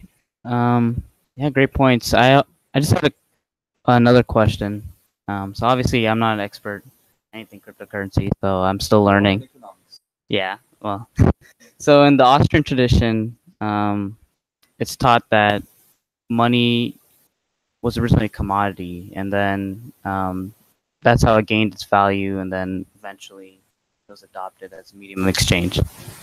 And so gold obviously had various properties, industrial uses, jewelry, etc., etc. So not anything too intensive, but it still did have value as a commodity in the marketplace. Obviously, one question I have is, where does Bitcoin derive its value? And some people say energy, but to me, I don't know if that's correct, because Bitcoin doesn't give you energy, right? Energy is like a cost you input into maybe mining the Bitcoin. There's no energy derived from holding Bitcoin. So I don't know if that's really of any value. What are some other arguments for where Bitcoin gets its value from? Really great question. Hey, let's swing all the way over there. Squeeze a bit. Okay, so Carl Menger is the person who had, for a very, very long time, the entry on money in the Encyclopedia of Economics. And his description of what made money, goes from a commodity to money, was that it would have demand, and then it would develop a second source of demand. Yes, because it's the second source of demand is what comes from the exchange portion. You demand it because it's a commodity, useful. Then you say, oh, well, it's useful to exchange, but now I'm going to demand to hold it for the exchange portion. So you have an original purpose, and then you have the exchange purpose. So you have two forms of demand, at least. That's, you look at salt, look at gold, look at silver. You know, gold, silver, they're pretty. We like them for certain, you know, industrial type purposes maybe. But then I know that if I exchange it with this person, then he'll take it. So now I demand it for the exchange purposes. That's what makes a commodity go into money, is the second demand for the exchange purposes. Bitcoin offers at least two ways that it could have demand. One of them is the distributed ledger, which means that I don't have to spend the time or the manpower or the money as, let's say, a bank to track transactions, because it's being done everywhere. So this is a legitimate reason for why people would want to use Bitcoin or other cryptocurrency type things. In fact, Ethereum, with the smart contract concept, it's like they've been zero focused on this thing to make that like their niche. I'm just okay. But Bitcoin still fulfills the same idea that is like, I don't have to use a specific single point of failure for ledgers, because everyone every full node is a member of the ledgers. That is a reason to demand it, is that I don't have to waste energy on a single point of failure ledger and believe them, right? Then the second one would be, obviously, if we have enough reason to pull this off, or you know, to get away from other currencies because of the ledger demand, then we could say, well, this guy likes that store of value because of the distributed ledger. Well, if I want to exchange something with him, I can use that because he considers it valuable. So then, you know, you have the development of the medium exchange demand source. And once a commodity, you know, develops both of those demand sources, the value goes like whoosh, straight up. And you know, because the purpose of gold way back in the day had a certain value and it's kind of low, but then once people demand it for everyday usage, you have much more demand for it. And that's kind of like how money-ish works. And that's how Bitcoin, when it becomes money, if it is necessarily Bitcoin that becomes money, not another cryptocurrency, it would, you know, once that establishment that there are enough people that I feel confident that will accept it because they like the distributed ledger or another, you know, unique feature of Bitcoin. I like the fact that it can't be tracked. I like the fact that it's really difficult to block transactions. I can make a transaction from me to someone in, let's say, China, and there's no taxes involved. You know, there are all reasons why you might demand holding Bitcoin. And then once there's enough people that demand holding Bitcoin for those different purposes, and then you say, well, they'll accept it in exchange. So once you have enough of that going on, then people will demand it for everyday type usage, and then its value will go up and up and up and up. At which point, FedCoin will be really interesting to see what they do, you know? well, let me just cycle that for 1 second. So I agree, actually, with many points that you brought up. But I disagree with Menger here. Wow, I'm going to say I'm going to disagree with a legend? Hot! Well, because I agree that there are other attributes of a money that can be useful. For example, gold is a shiny thing. It looks pretty. You can use it for jewelry, right? You can use it in electronics and dental health care and all that kind of stuff. Yes. You can use it to attract women. Exactly. Yes. You can use it for religious. Like birds. You can use it in religious reasons. There are several things that you can use. But this doesn't matter. This only helps the process, but it is not the fundamental origin of money. It only kickstarts it. It's a support that maybe makes it a bit faster of a process. But the real reason why money is because it is a useful money. What the money can do outside of being a money is not important. No, we're just talking about like it goes from a commodity to money. So and it has to be a commodity with value, with the demand value on its own. And then once it becomes an accepted thing that other people are willing to accept it because they accept its value, then a secondary demand forms, and that secondary demand forms is money demand. And I disagree that you need the first demand. You do not. It helps. It is really good if you have that. And I would say Bitcoin has that. But it only helps. It is not necessary. You can have a pure money that is only and only a really good medium of exchange, store of value, and unit of account. And if it is, and that is a term from Menger in Origins of Money, saleable. So if it is just a useful money that many people would like to have, potentially, and that can easily be traded, it's durable, it's homogeneous, it is divisible, all those good stuffs that the good quality attributes of a money. If any good has this, any scarce good has this, and this is important. Money does only need to be scarce. So if I give it to you, I no longer have it. That is the definition of a scarce good. And that's, of course, what we need in money. If I give you a gold coin, you have it, I no longer have it, right? And it just happens so that each and every commodity that has so far been used as a money was also a scarce good. So Menger falsely assumed that we need a commodity as being a money, that being a commodity is the central attribute of a money that is important. But that is, in my opinion, wrong. It only needs to be scarce, because we see this with Bitcoin. Bitcoin is not a tangible commodity. It does not live in the 3D space. It lives in cyberspace, in crypto anarchy. It lives in the cloud, in the internet, whatever you want to call it. But it is not a tangible, physical 3D good. But historically speaking, all digital goods have been non-scarce. If I have a PDF document, I send it to you. You have it, I have it. I just gave you a copy. I still retain the original, and I do not have any losses. So therefore, it is a non-scarce good. The internet is a network of non-scarce goods. Therefore, property rights don't apply on the internet in most parts. He has a nice lecture on that as well, a nice paper. We talked about that yesterday.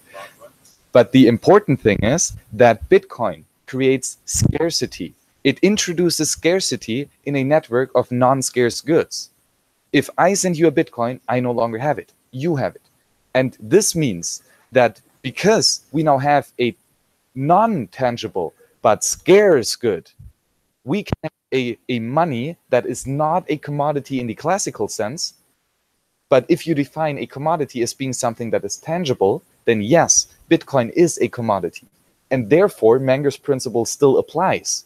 But he just misuses the term commodity when he actually means scarcity. We are not talking about tangibility. We're talking about scarcity. Thank you for the speech, Max. I just wanted to say I have to get leaving, and I want to thank Max so much for inviting me. It's been a great discussion, and I'll leave you guys, though, to answer that question. But, okay, all right. So Thank you for joining us. let's engage in a thought experiment real quick before we try to dismiss Menger. Let's say that there's is a big step, I know. But let's say there's 1, 2, 3, 4, 5 people in the world, right? You like Bitcoin. He does not. I do not. He does not. You do not. He does not. 4 out of the 5 people do not accept, they don't like, they have no reason to hold or demand Bitcoin. No reason. How are you going to get us to exchange that good?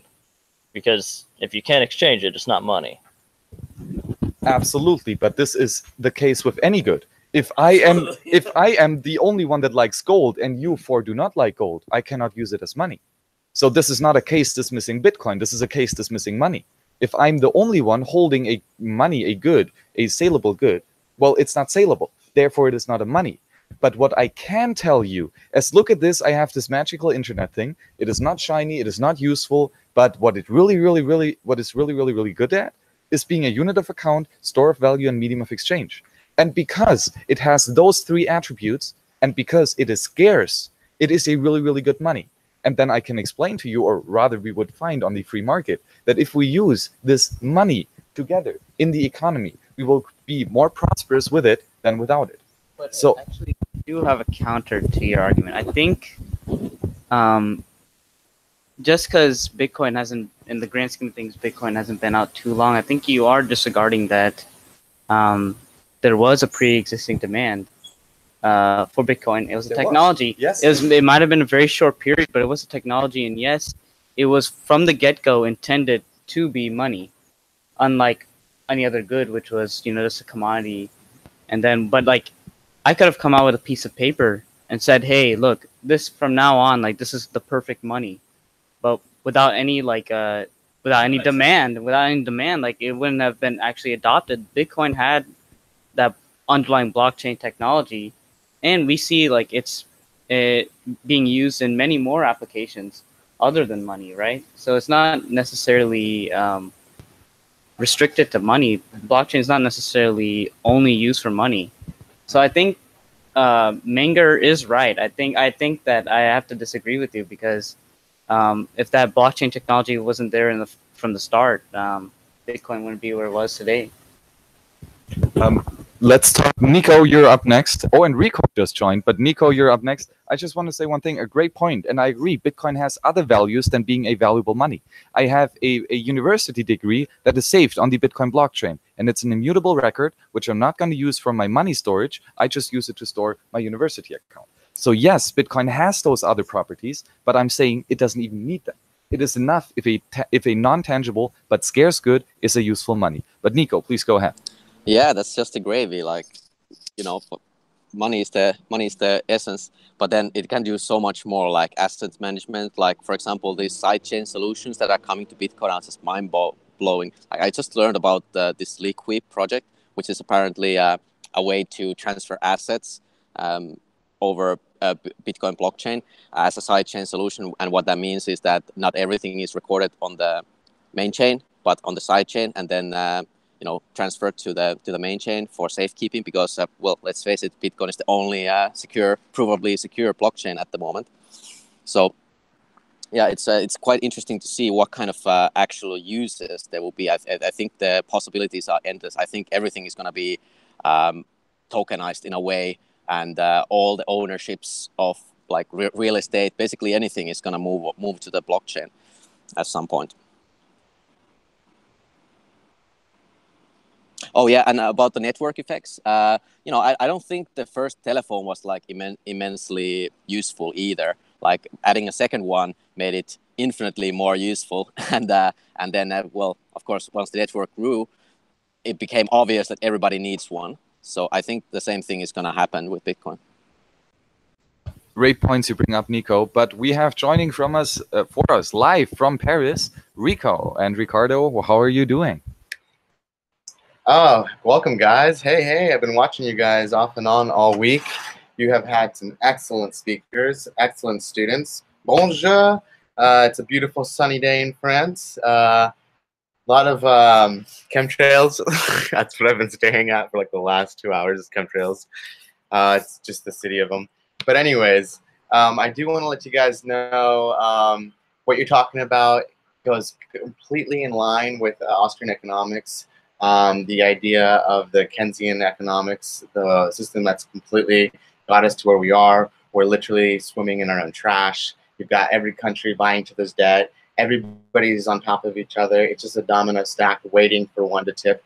And it can go one way with cryptocurrency, or it can go another way. And if it goes the other way, who's to know who survives, what alliances will be created? And if it's already happening right now, I think that with the world economics, what's happening with border controls, laws, and even more so the media being silenced about a lot of things, we need to realize that we are already at a midst of a war, and suppression of cryptocurrencies. This should be adopted. This should be something that, and isn't, just like the internet, and the idea of people becoming entrepreneurs and control of their own money. We're still at a dawn where the millennials, they're coming in, and they are coming up because of how they're leading the front. They're not leading by, they're leading by example, by doing. And I really like to see that. And the speakers that you've had have been riveting. I can't even keep up with all the notes and all the lectures, but you guys are doing excellent. So great information. Yeah. So really good stuff. Hey, thank you, Ricardo, very, very much. Thank you for joining us also. Yeah, you also know what's up. Also in Austrian Economics, but most definitely in Bitcoin. And yes, I agree. The Mises University and the Mises Institute are amazing. The speakers, please go to Mises Media on YouTube or the Mises.org page. It's phenomenal. I mean, on a scale from 1 to potato, how good were the lectures so far? At least a 1. Great. They're excellent. I mean, honestly, they're phenomenal. So yes, just keep talking. I think that's a great point that you brought up about the sort of almost the moral imperative of looking for solutions that are outside of the state. Because like you're saying, we're at that point in society where things are going to start to go not only, in very mild economic terms, but things are going to start to go actually wrong. And that's something that we'd like to avoid.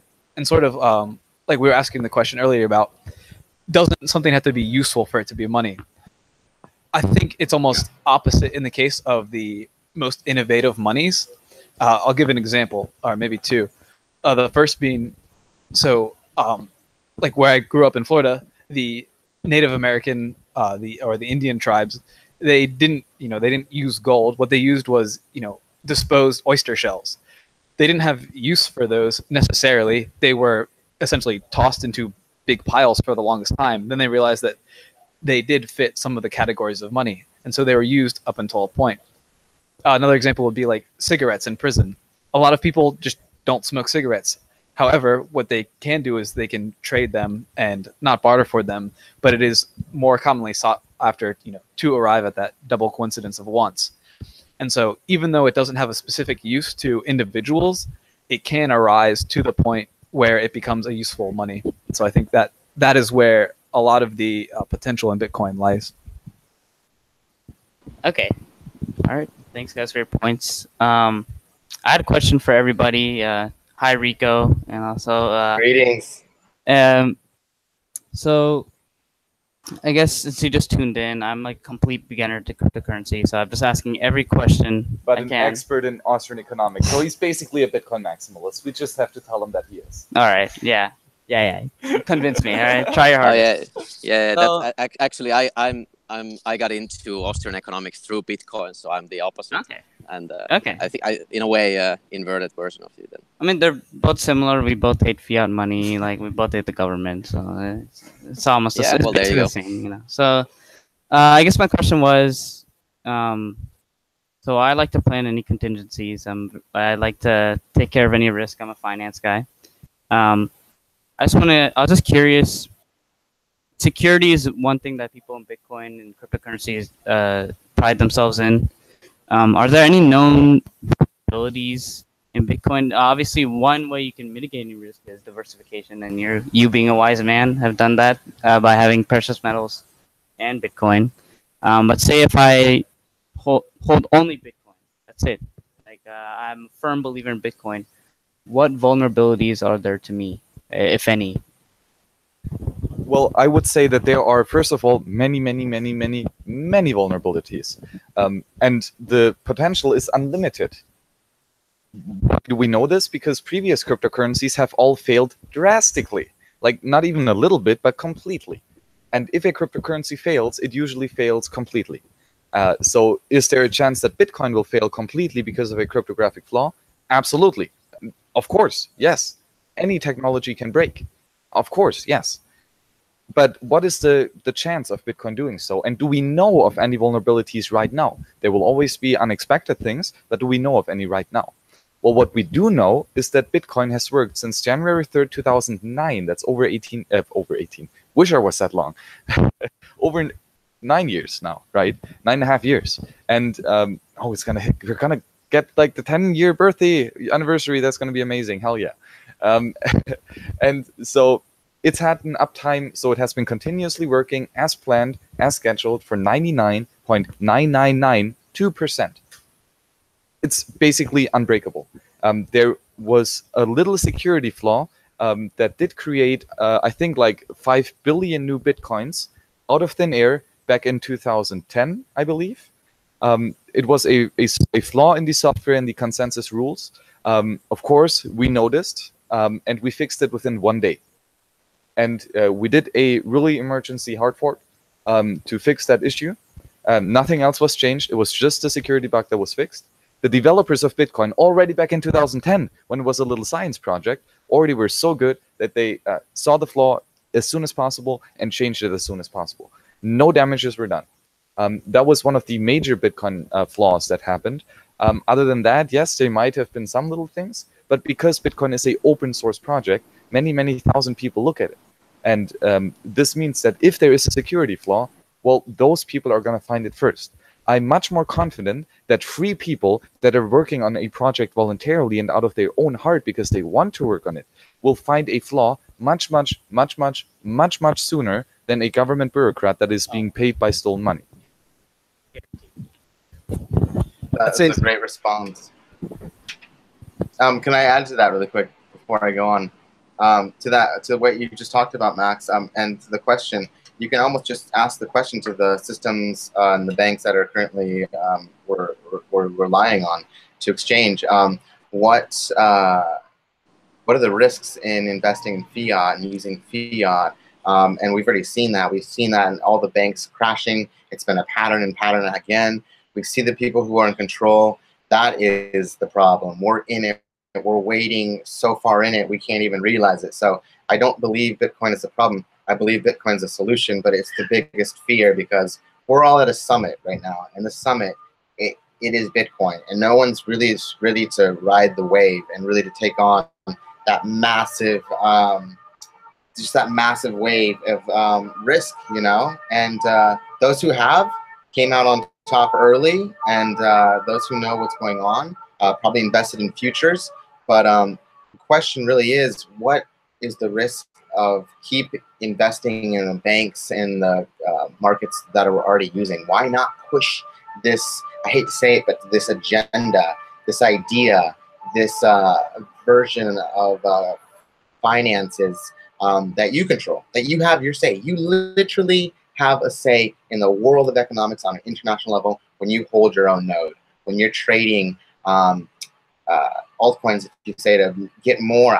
I think that altcoins are a great way to get more Bitcoin personally, but that's my opinion. And they have great sense for the technology, but I don't think we're ready for it. I think we're at the summit and we're all looking at each other and saying, who's going to be the first one to pull the chute? Who's going to be the first one to jump out of the plane? And who's going to be leading the charge? And they're already there. There are people already doing this, but you don't see them on a mass scale. You'll see them, but it's already happening.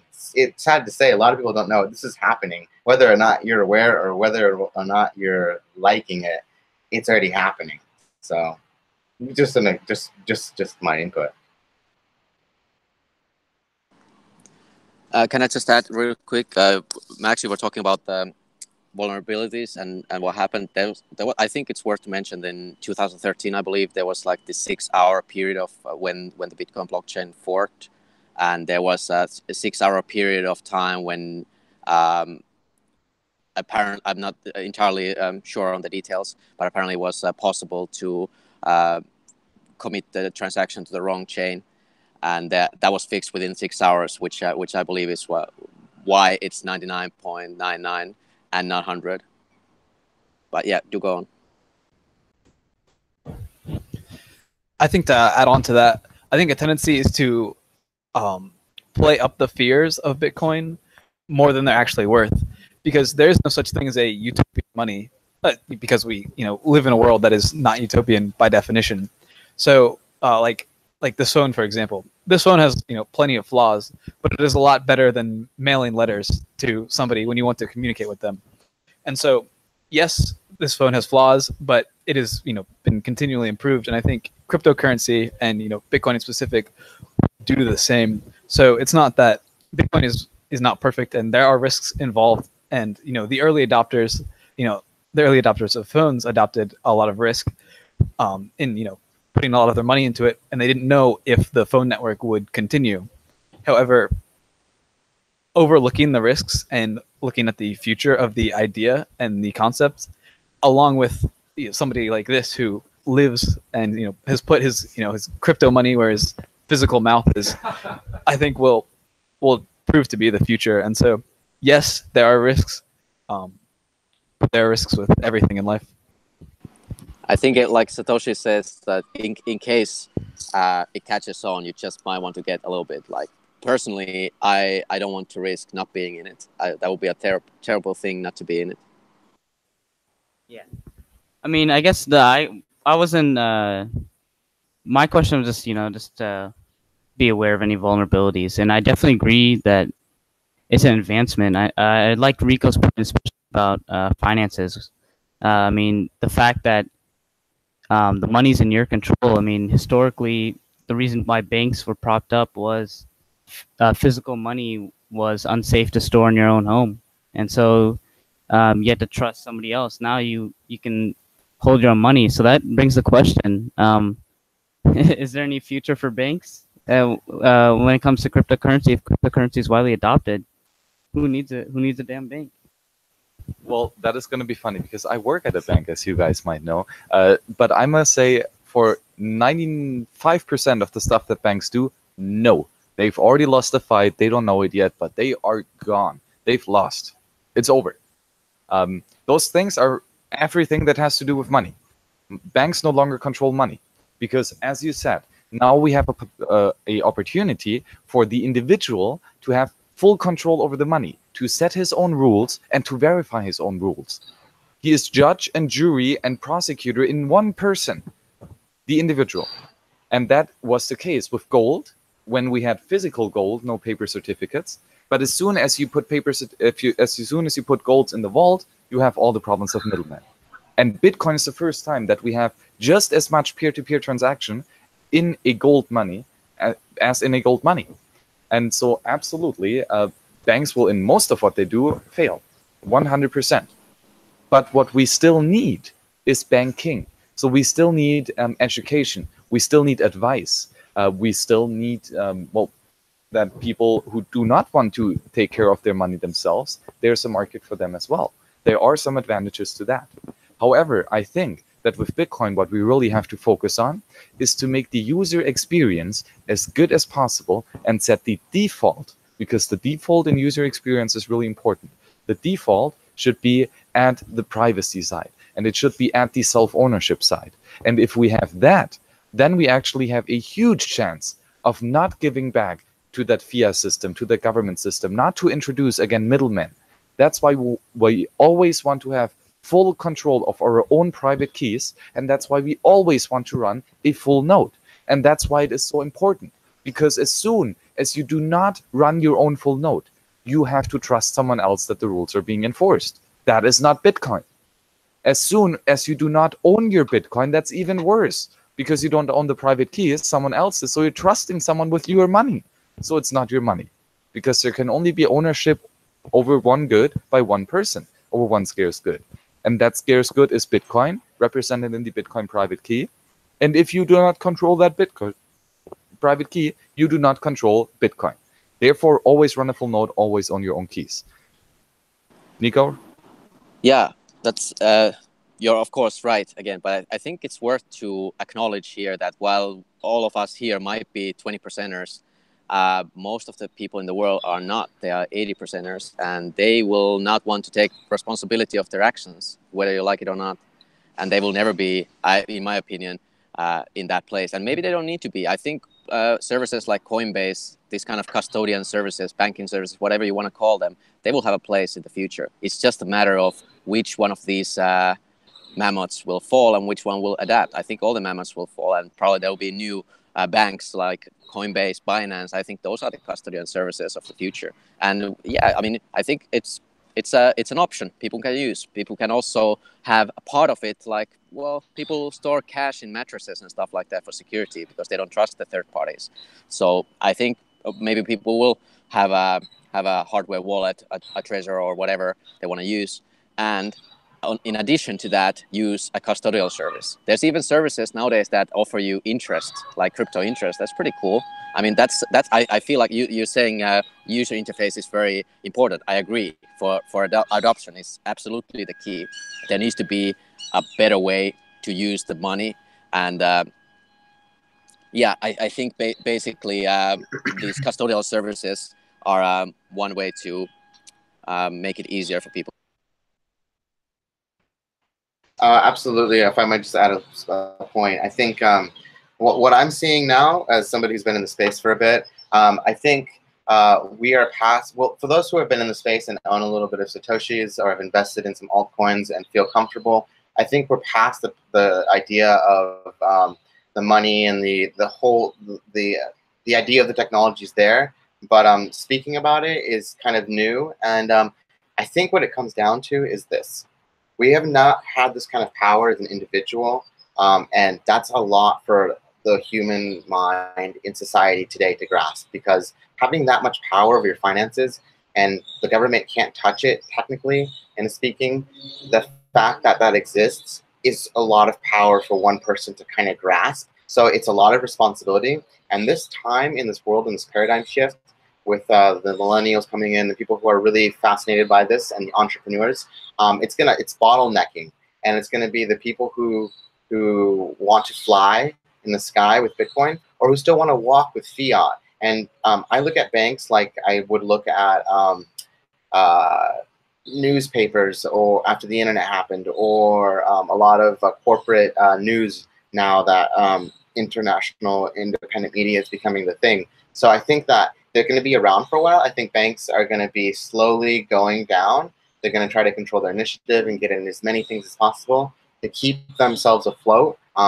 Once we desert fiat money, and it's just a matter of time that cryptocurrency becomes mainstream, people are going to realize how big it is. It's like owning your own house, but just for your money, you know, and you can invest in the coins that you use if once the consolidation happens. But let me backtrack to what I was just talking about. So people need to realize the responsibility of having your own money. You are your own bank. You have to control your wallets. You have to control your investments. You have to securitize it. You need to maybe not pump everything and tell people about it, but just do your own private due diligence, you know? And when you talk about it from the perspective that you don't know anything, you know, because that is a great way to learn something. And I'm new to the space when it comes to the technology. So I will ask dumb questions, because people who don't know the answers may be listening or in the crowd and they don't know the same question. So it's good to ask dumb questions, because then it gets everybody kind of aware of, more insightful of people's opinions on this whole space. But it's a powerful thing having your own money, you know. Being your own boss like I am, it's a powerful thing too. But I have to find clients. I have to market myself. I have to create websites. I have to go out and network and sell myself. So, but at the same time, everybody's gone at my house, and I've got the house to myself until I've got clients. So, power is money, and money is power, but time is above it all. So I think that people can figure out how to take their time and educate themselves now while it's still amidst, that would be the best time. And Austrian economics is beautiful for that. So, yeah. I 100% agree with you, Niko. God, it's been a long day. Sometimes it's hard to talk after so much talking. And absolutely, in a free market, everything and anything will be provided for the consumer. And if the consumer wants to have a custodial service, he will get a custodial service. And many entrepreneurs will see that need and will provide a service for that. I just hope it's not going to be Coinbase, because Coinbase is such a bad actor in this space. Come on. Segregated witness since August and you haven't implemented yet? What? No transaction batching? What? No work on Lightning Network? Come on, guys. Stay up to date with the technology. Boycott Coinbase. Either own your own keys or use a different custodial service. Come on. It's almost as if it's on purpose. It is. All right. So give us a couple ones that you sorry, go ahead. Well, Max, give us a couple ones that you recommend to buy a cryptocurrency. I actually do not know one good custodial service. I think Jameson Lopp is working on something that might be interesting. He's a good guy. He's a cypherpunk at heart, hardcore cypherpunk and anarchist. So check out James Lopp Company. I do not know the name off the top of my head because I don't use it. I own my own Bitcoin. Your question. All right. Yeah, and thanks, guys, for your responses about, I guess, the future of banking. Another question. Is there any potential in like a derivatives market? I know that there's derivatives markets when it comes to gold, although they're a little sketchy thanks to government regulation in the finance sector. But is there any potential for derivatives in the Bitcoin market? What implications would it have, and do you think it would make it easier for the government to regulate Bitcoin? Because they say some BS about it's very high risk and we need to protect the consumer and this and all that bullshit. So what are your thoughts? First of all, thank you, someone online, nice name, who actually said that, yes, of course, it is Casa Hodl, the custodian service of Jameson Lobb. I do trust Jameson Lobb, but I do not know anything about the Casa Hodl. So Lobb is a good guy. He really knows what's up. Check out his service and don't trust, verify, always, right? Sorry, what was the question again? Just derivatives. Derivatives, oh yeah, exactly, right. Derivatives are interesting. The question is, do we need them? Yes, institutional clients that are working in the old space need it in order to interact with Bitcoin, because they, for sure, will not get the legal right, they will not get the approval of the government to use Bitcoin as Bitcoin is designed to do. So what they are going to do is they have to use some centralized way to control their Bitcoin. And that is mainly because of government regulation and because of the government monopoly on the regulation. In a free market, no, we would probably not need derivatives. We could just work with sidechains, with altcoins, with Lightning Network. You might call that a derivative. That is the new Bitcoin stuff we can explore. But the old system, most of it, and most of the inventions that we had in money the last couple of years were geared towards a statist fiat money that is inflated to shit by so many pyramids that are integrated, and derivatives are just one of those many pyramids. So do we need it? Institutions need it in order to get onto Bitcoin. They do not need it to use Bitcoin because Bitcoin works as is without any derivatives. But the interesting question is, will we invent stuff in Bitcoin that has similarities to derivatives, but are not for the old system, but for the new system? And I think that's where sidechains and Lightning Network and cross-chain atomic swaps and that kind of stuff comes in, where you can do such a fancy stuff.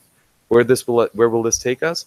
I have no idea. Let's see what anarchy and money will get us. I hope it's going to be prosperity.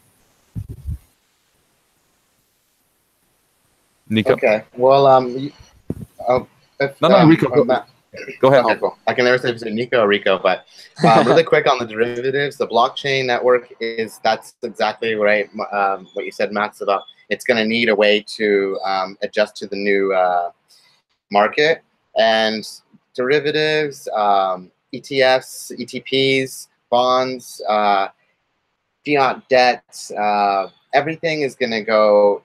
It's going to be a whole new market. I mean, it's going to be finances like 10.0. I mean, think about all the new things they're going to be able to pack in there, the new housing market. This is going to be big. And I think that the blockchain is going to be able to take everything and record it, and everything's going to get, subjected to online databasing. And I think what you said earlier about the fact that they're putting an asset that can't devalue, but only has a certain amount of value or a certain amount of coins or circulation, that is genius, because it's online. Everything is online. We can all agree that it's agreed. This technology exists. Derivatives are not going anywhere.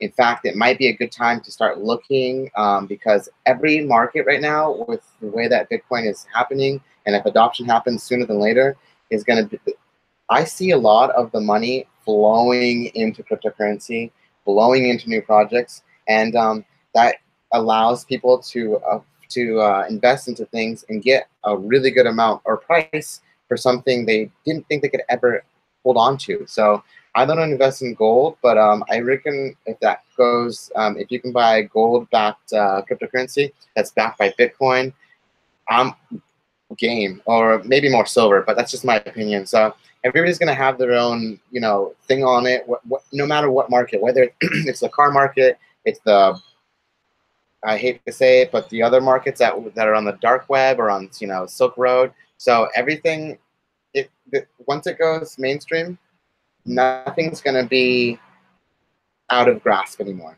In fact, it's going to be more in grasp at a general level. So just be aware, educate yourself on different markets, and don't feel intimidated by it, because this is all new to everybody. No matter who you are, no matter if you wrote the book on economics, it's still new. Why? Because it's changing. Why? Because the technology is changing, and so is the new crowd that's coming in, and the education level is getting younger and younger. You see entrepreneurs around the age of 13, 14, 15, all right? So be aware that smart money, smart minds, and times are speeding up. So keep on it, guys.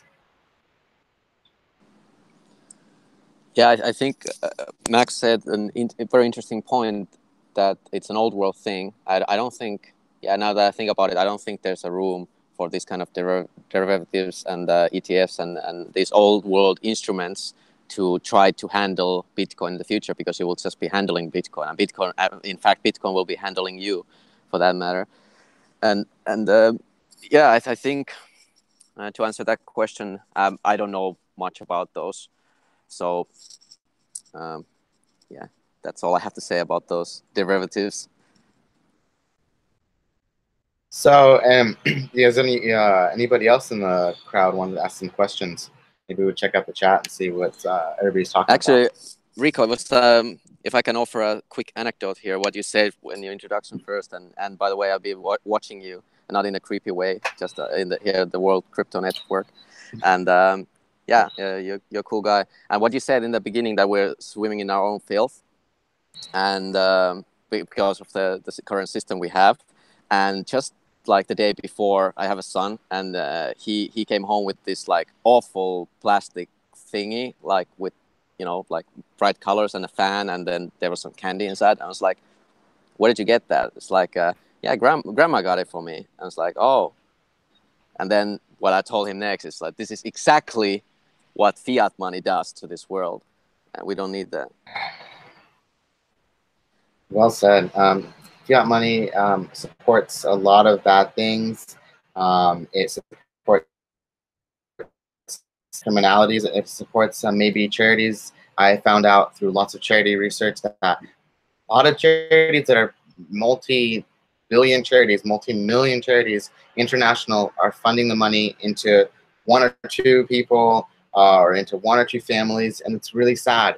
So fiat money is printed, it is created in each country differently.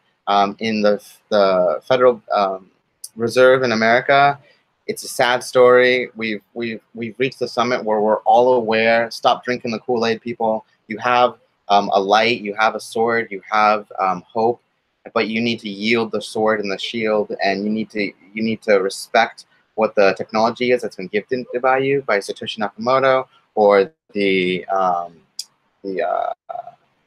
crypto what do you guys call them? The crypto pirates.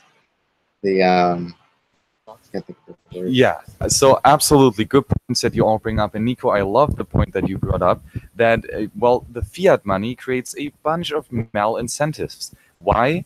You actually both have a malinvestment on the company side, because the companies think that the increase in the money supply or the decrease in the interest rates comes from additional consumer saving. So the companies, the entrepreneurs, think that they can invest now more, and that the consumer will tomorrow buy the products that they are eventually going to produce. But this is wrong, because the artificial low interest rate in a fiat money system comes not from savings, but it comes from the printing of money. And so the companies invest in something that the consumers ultimately do not want. That's what Rothbard and Mises and all the other Austrians call a malinvestment. But on the other side, you have in a fiat money system the consumer and he gets the money really, really cheaply. So he can go to the bank, doesn't have to pay not that much interest rates on its money, and therefore he will get more money than he actually needs. And what is he going to do with that money? Well, he's going to consume it. He's going to buy worthless plastic shit, basically, and consume this and buy this. So, but it turns out that then in the long run, where the investors thought that the consumers are going to save, but actually no, the consumers are going to spend much, much more. And this means we have both the malinvestment on the entrepreneur side and the overconsumption, as Mises calls it, on the consumer side. This basically leads to mass debt and mass poverty. Now, what do we have in a sound monetary system? In a sound monetary system, because we have a fixed supply of money, because it is rare and scarce, scarce are all monies, rares are what defines a sound money with a limited cap, right? Then if the demand rises in this currency because it is a good money, the value of this currency will go up. So rather than the investors, they have their measurement stick, and they know exactly how much the consumers are saving, and how much the consumers are consuming, because no new money is created. So the interest rate on a sound money market will always reflect the consumer preferences. And this means then further that the companies can much easier provide the consumers the goods that he actually needs in the future. So here in a sound money, we do not have malinvestments, we have good investments by the companies. And on the consumer side, because theoretically, if the demand in the currency increases, the value, the purchasing power of the currency also increases, this means that the prices will drop. And this is what Austrians call a deflationary system, which is not bad. This is actually really, really good. Why? Because those that have money in their bank account, that postpone their consumption, that save their money for an uncertain future, they do not consume today. They consume tomorrow, or in 1 year, or in 10 years. And that is what Rothbard called hoarding, and what we in Bitcoin called hodling. And this basically creates a bunch of good incentives. You do not consume all the time. You actually invest in the future.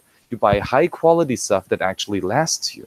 And those are just the two different kinds of incentives of the culture, or to the culture, that we have in fiat money and in a sound money. If you want someone explaining it much, much better than I could ever explain it, watch the amazing lecture by Jörg Guido Holzmann, who was on the World Crypto Network just a couple shows ago, regarding the cultural effects of fiat money.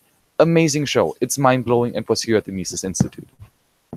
Oh, by the way, my story had a continuation. I actually proceed to educate my son on the subject of Bitcoin and sound money and what it can buy. And once I was confident that he understood, and he told me that he understood, when I explained that, you know, if he he can wait for a while, then he will get more. And then I actually convinced him to buy his first Bitcoins and break up his piggy bank. He didn't go all in, but yeah, the seed is planted, so to speak. So he made his own decision, and well, at a good time, because of the price, small price spike. And I would like to plug also in here, I recently read the Bitcoin Standard by SKYPE and Amos, and it's an awesome book. Like, if you haven't read it, please do get the audiobook. It's really awesome. In the beginning of the book, he says that the very first investment before getting into Bitcoin is educating yourself. Like, take 2 weeks, just don't buy anything, don't go to Coinbase, don't try to create an exchange account, don't do any of that stuff. Definitely don't go to BitMEX and 100x leverage, don't do any of that stuff. Go to YouTube, go to WorldCryptoNetwork, go to Jameson Loeb has awesome library. Everything you need to know. First thing first, read the Bitcoin white paper, and then maybe read the SKYPE and Amos Bitcoin Standard book. Always a good read. Educate yourself first, and then make educated decisions. I think that's great. And tying that into the knowledge and the power, like Rico was talking about, that you get to have this economic power over yourself, which allows you to be more of your own boss. And then tying that into what you said, because you are then not purchasing, you know, frivolous crap with the money that's essentially becoming more and more worthless, that increases the incentive for producers of normal goods as opposed to luxury goods to enter the market for normal goods, since you're not buying this sort of frivolous things, which means that those goods will necessarily become cheaper over time, allowing more people to have access to normal goods as opposed to inferior goods. And so using crypto, not only does it benefit yourself, but in the long run, it also benefits society in the development and the making cheaper of goods which would be otherwise unavailable during the current fiat system that we have.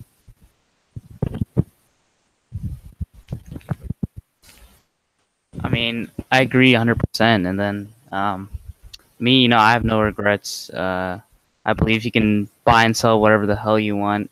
And so, I mean, I'm an anarchist. I sympathize with the agrist point of view as well. And Bitcoin and other cryptocurrencies have done well in that make illicit goods easier to purchase and sell. You know, yeah, illicit has a negative connotation, but at the end of the day, it's just a bunch of bureaucrats saying what you can and cannot buy with your own money. And that's wrong. So I agree 100%.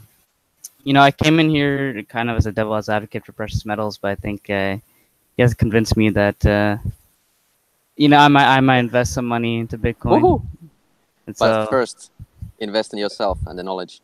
yeah, and I definitely agree with you as well. Like, I still don't know shit, so I'm gonna have to do a lot of reading, do some research.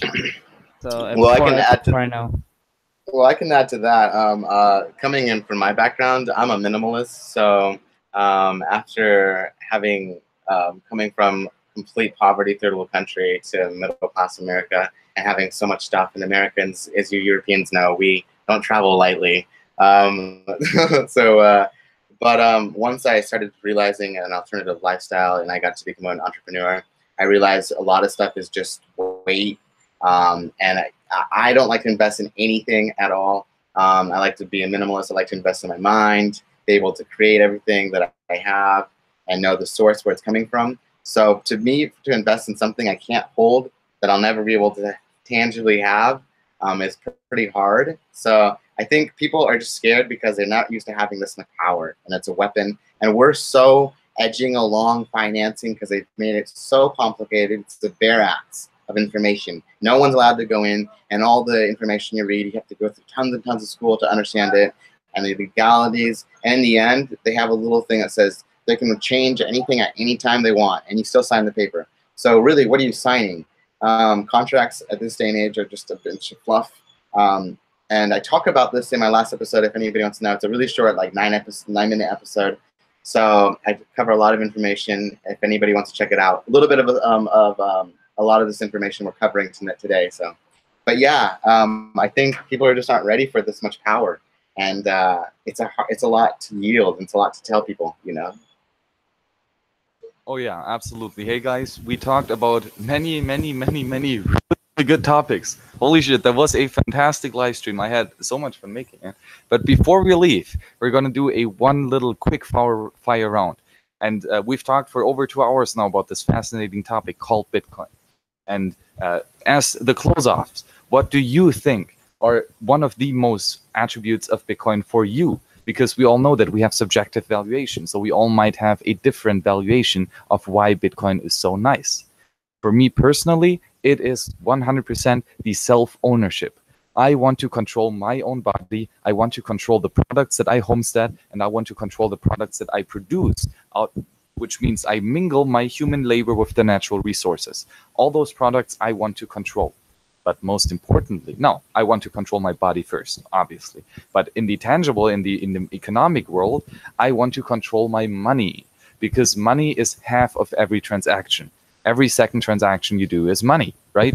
Because you exchange money for something else. And if you have a money, and if you use a money that is not owned by you, half of every economic transaction is not controlled by you. You are being forced to do whatever the other person wants to do. And this is something that I do not like. That's why I only use censorship-resistant money that I actually own. And Bitcoin is the currency that is the most ownable by me, because I can set the rules, I can check for the rules, and I can enforce the rules. And no other money gives me that possibility with such ease as Bitcoin does. A $40 Raspberry Pi and a phone for my mobile wallet, and a hardware wallet where I can store my own keys. That's all I need. So, what are your favorite aspects about Bitcoin? Although you are more of a Austrian economics guy, I still want to get your opinion on that issue. I can't really say I'm 100% supporter of Bitcoin. My opinion, again, lies in the philosophy that we need as many currencies as possible. And in the long run, we'll find out, is Bitcoin really the most efficient and the most demanded and desired option? You know, we have to play it off against gold and silver and whatever other commodities in the physical or digital world are demanded in such close quantities in relation to each other. And in the long run, hopefully we'll find out what that currency is, whether it be Bitcoin or not. But I will say, as I said earlier, I really like the impermeability, the invincibility of Bitcoin. You know, tyrannical government can and even with gold or silver can fuck around with it and change the supplies and confiscate it. But with Bitcoin, you can't do that. You can't suppress it. You can't censor it. And that's just a really remarkable feature.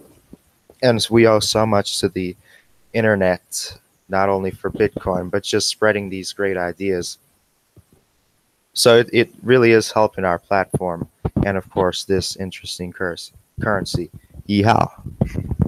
Thank you very much. Your thoughts on Bitcoin, and what do you think is the most important attribute of Bitcoin that you like so far as a newly convinced Bitcoin, maybe soon hodler? Yeah, sure. So you said it very eloquently. I agree with you 100%. The self-ownership is what really draws me to cryptocurrency in general.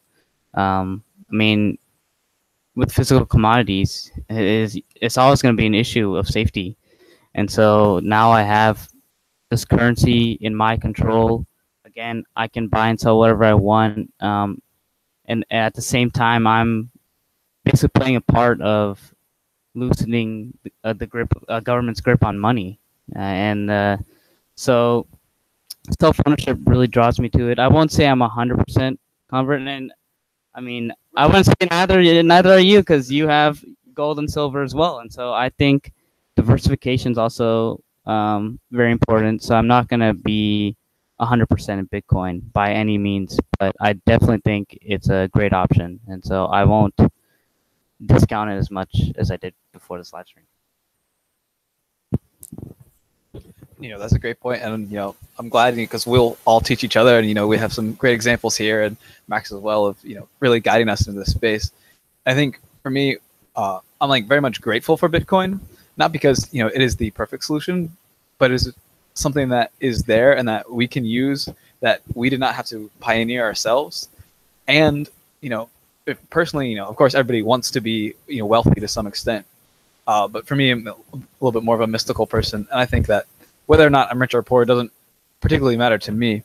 However, getting our economy out of the hands of the state, which has conducted, wars that are, in my opinion, very unjust and caused the loss of innocent life, being able to partake in the economy without utilizing their system, I think is one of the greatest abilities that, we will have in our time. And I'm, very grateful for that.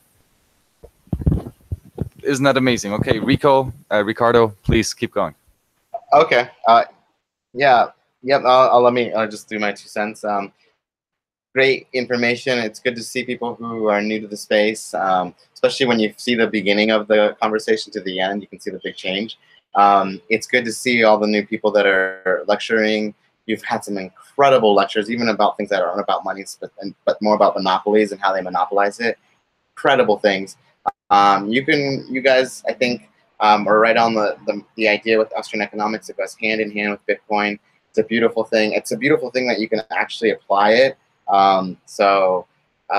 Where I stand with Bitcoin, it's a hedge fund. Like I said just a minute ago, I'm not really into anything. I'm planning for a water world. If the world takes over, as long as I can swim and create a boat and live on it, I'm okay with that. But I'm just a minimalist, and maybe it's just the way I was raised in my life, just the way I've been dealing with everything in my life as a herder. But now that I have a family, and I've really done a lot of research, like over 2 years of research now, just on cryptocurrency and Bitcoin, and not even getting into Bitcoin at first, and then realizing I totally missed the first step and just got into altcoins because I was so scared of Bitcoin.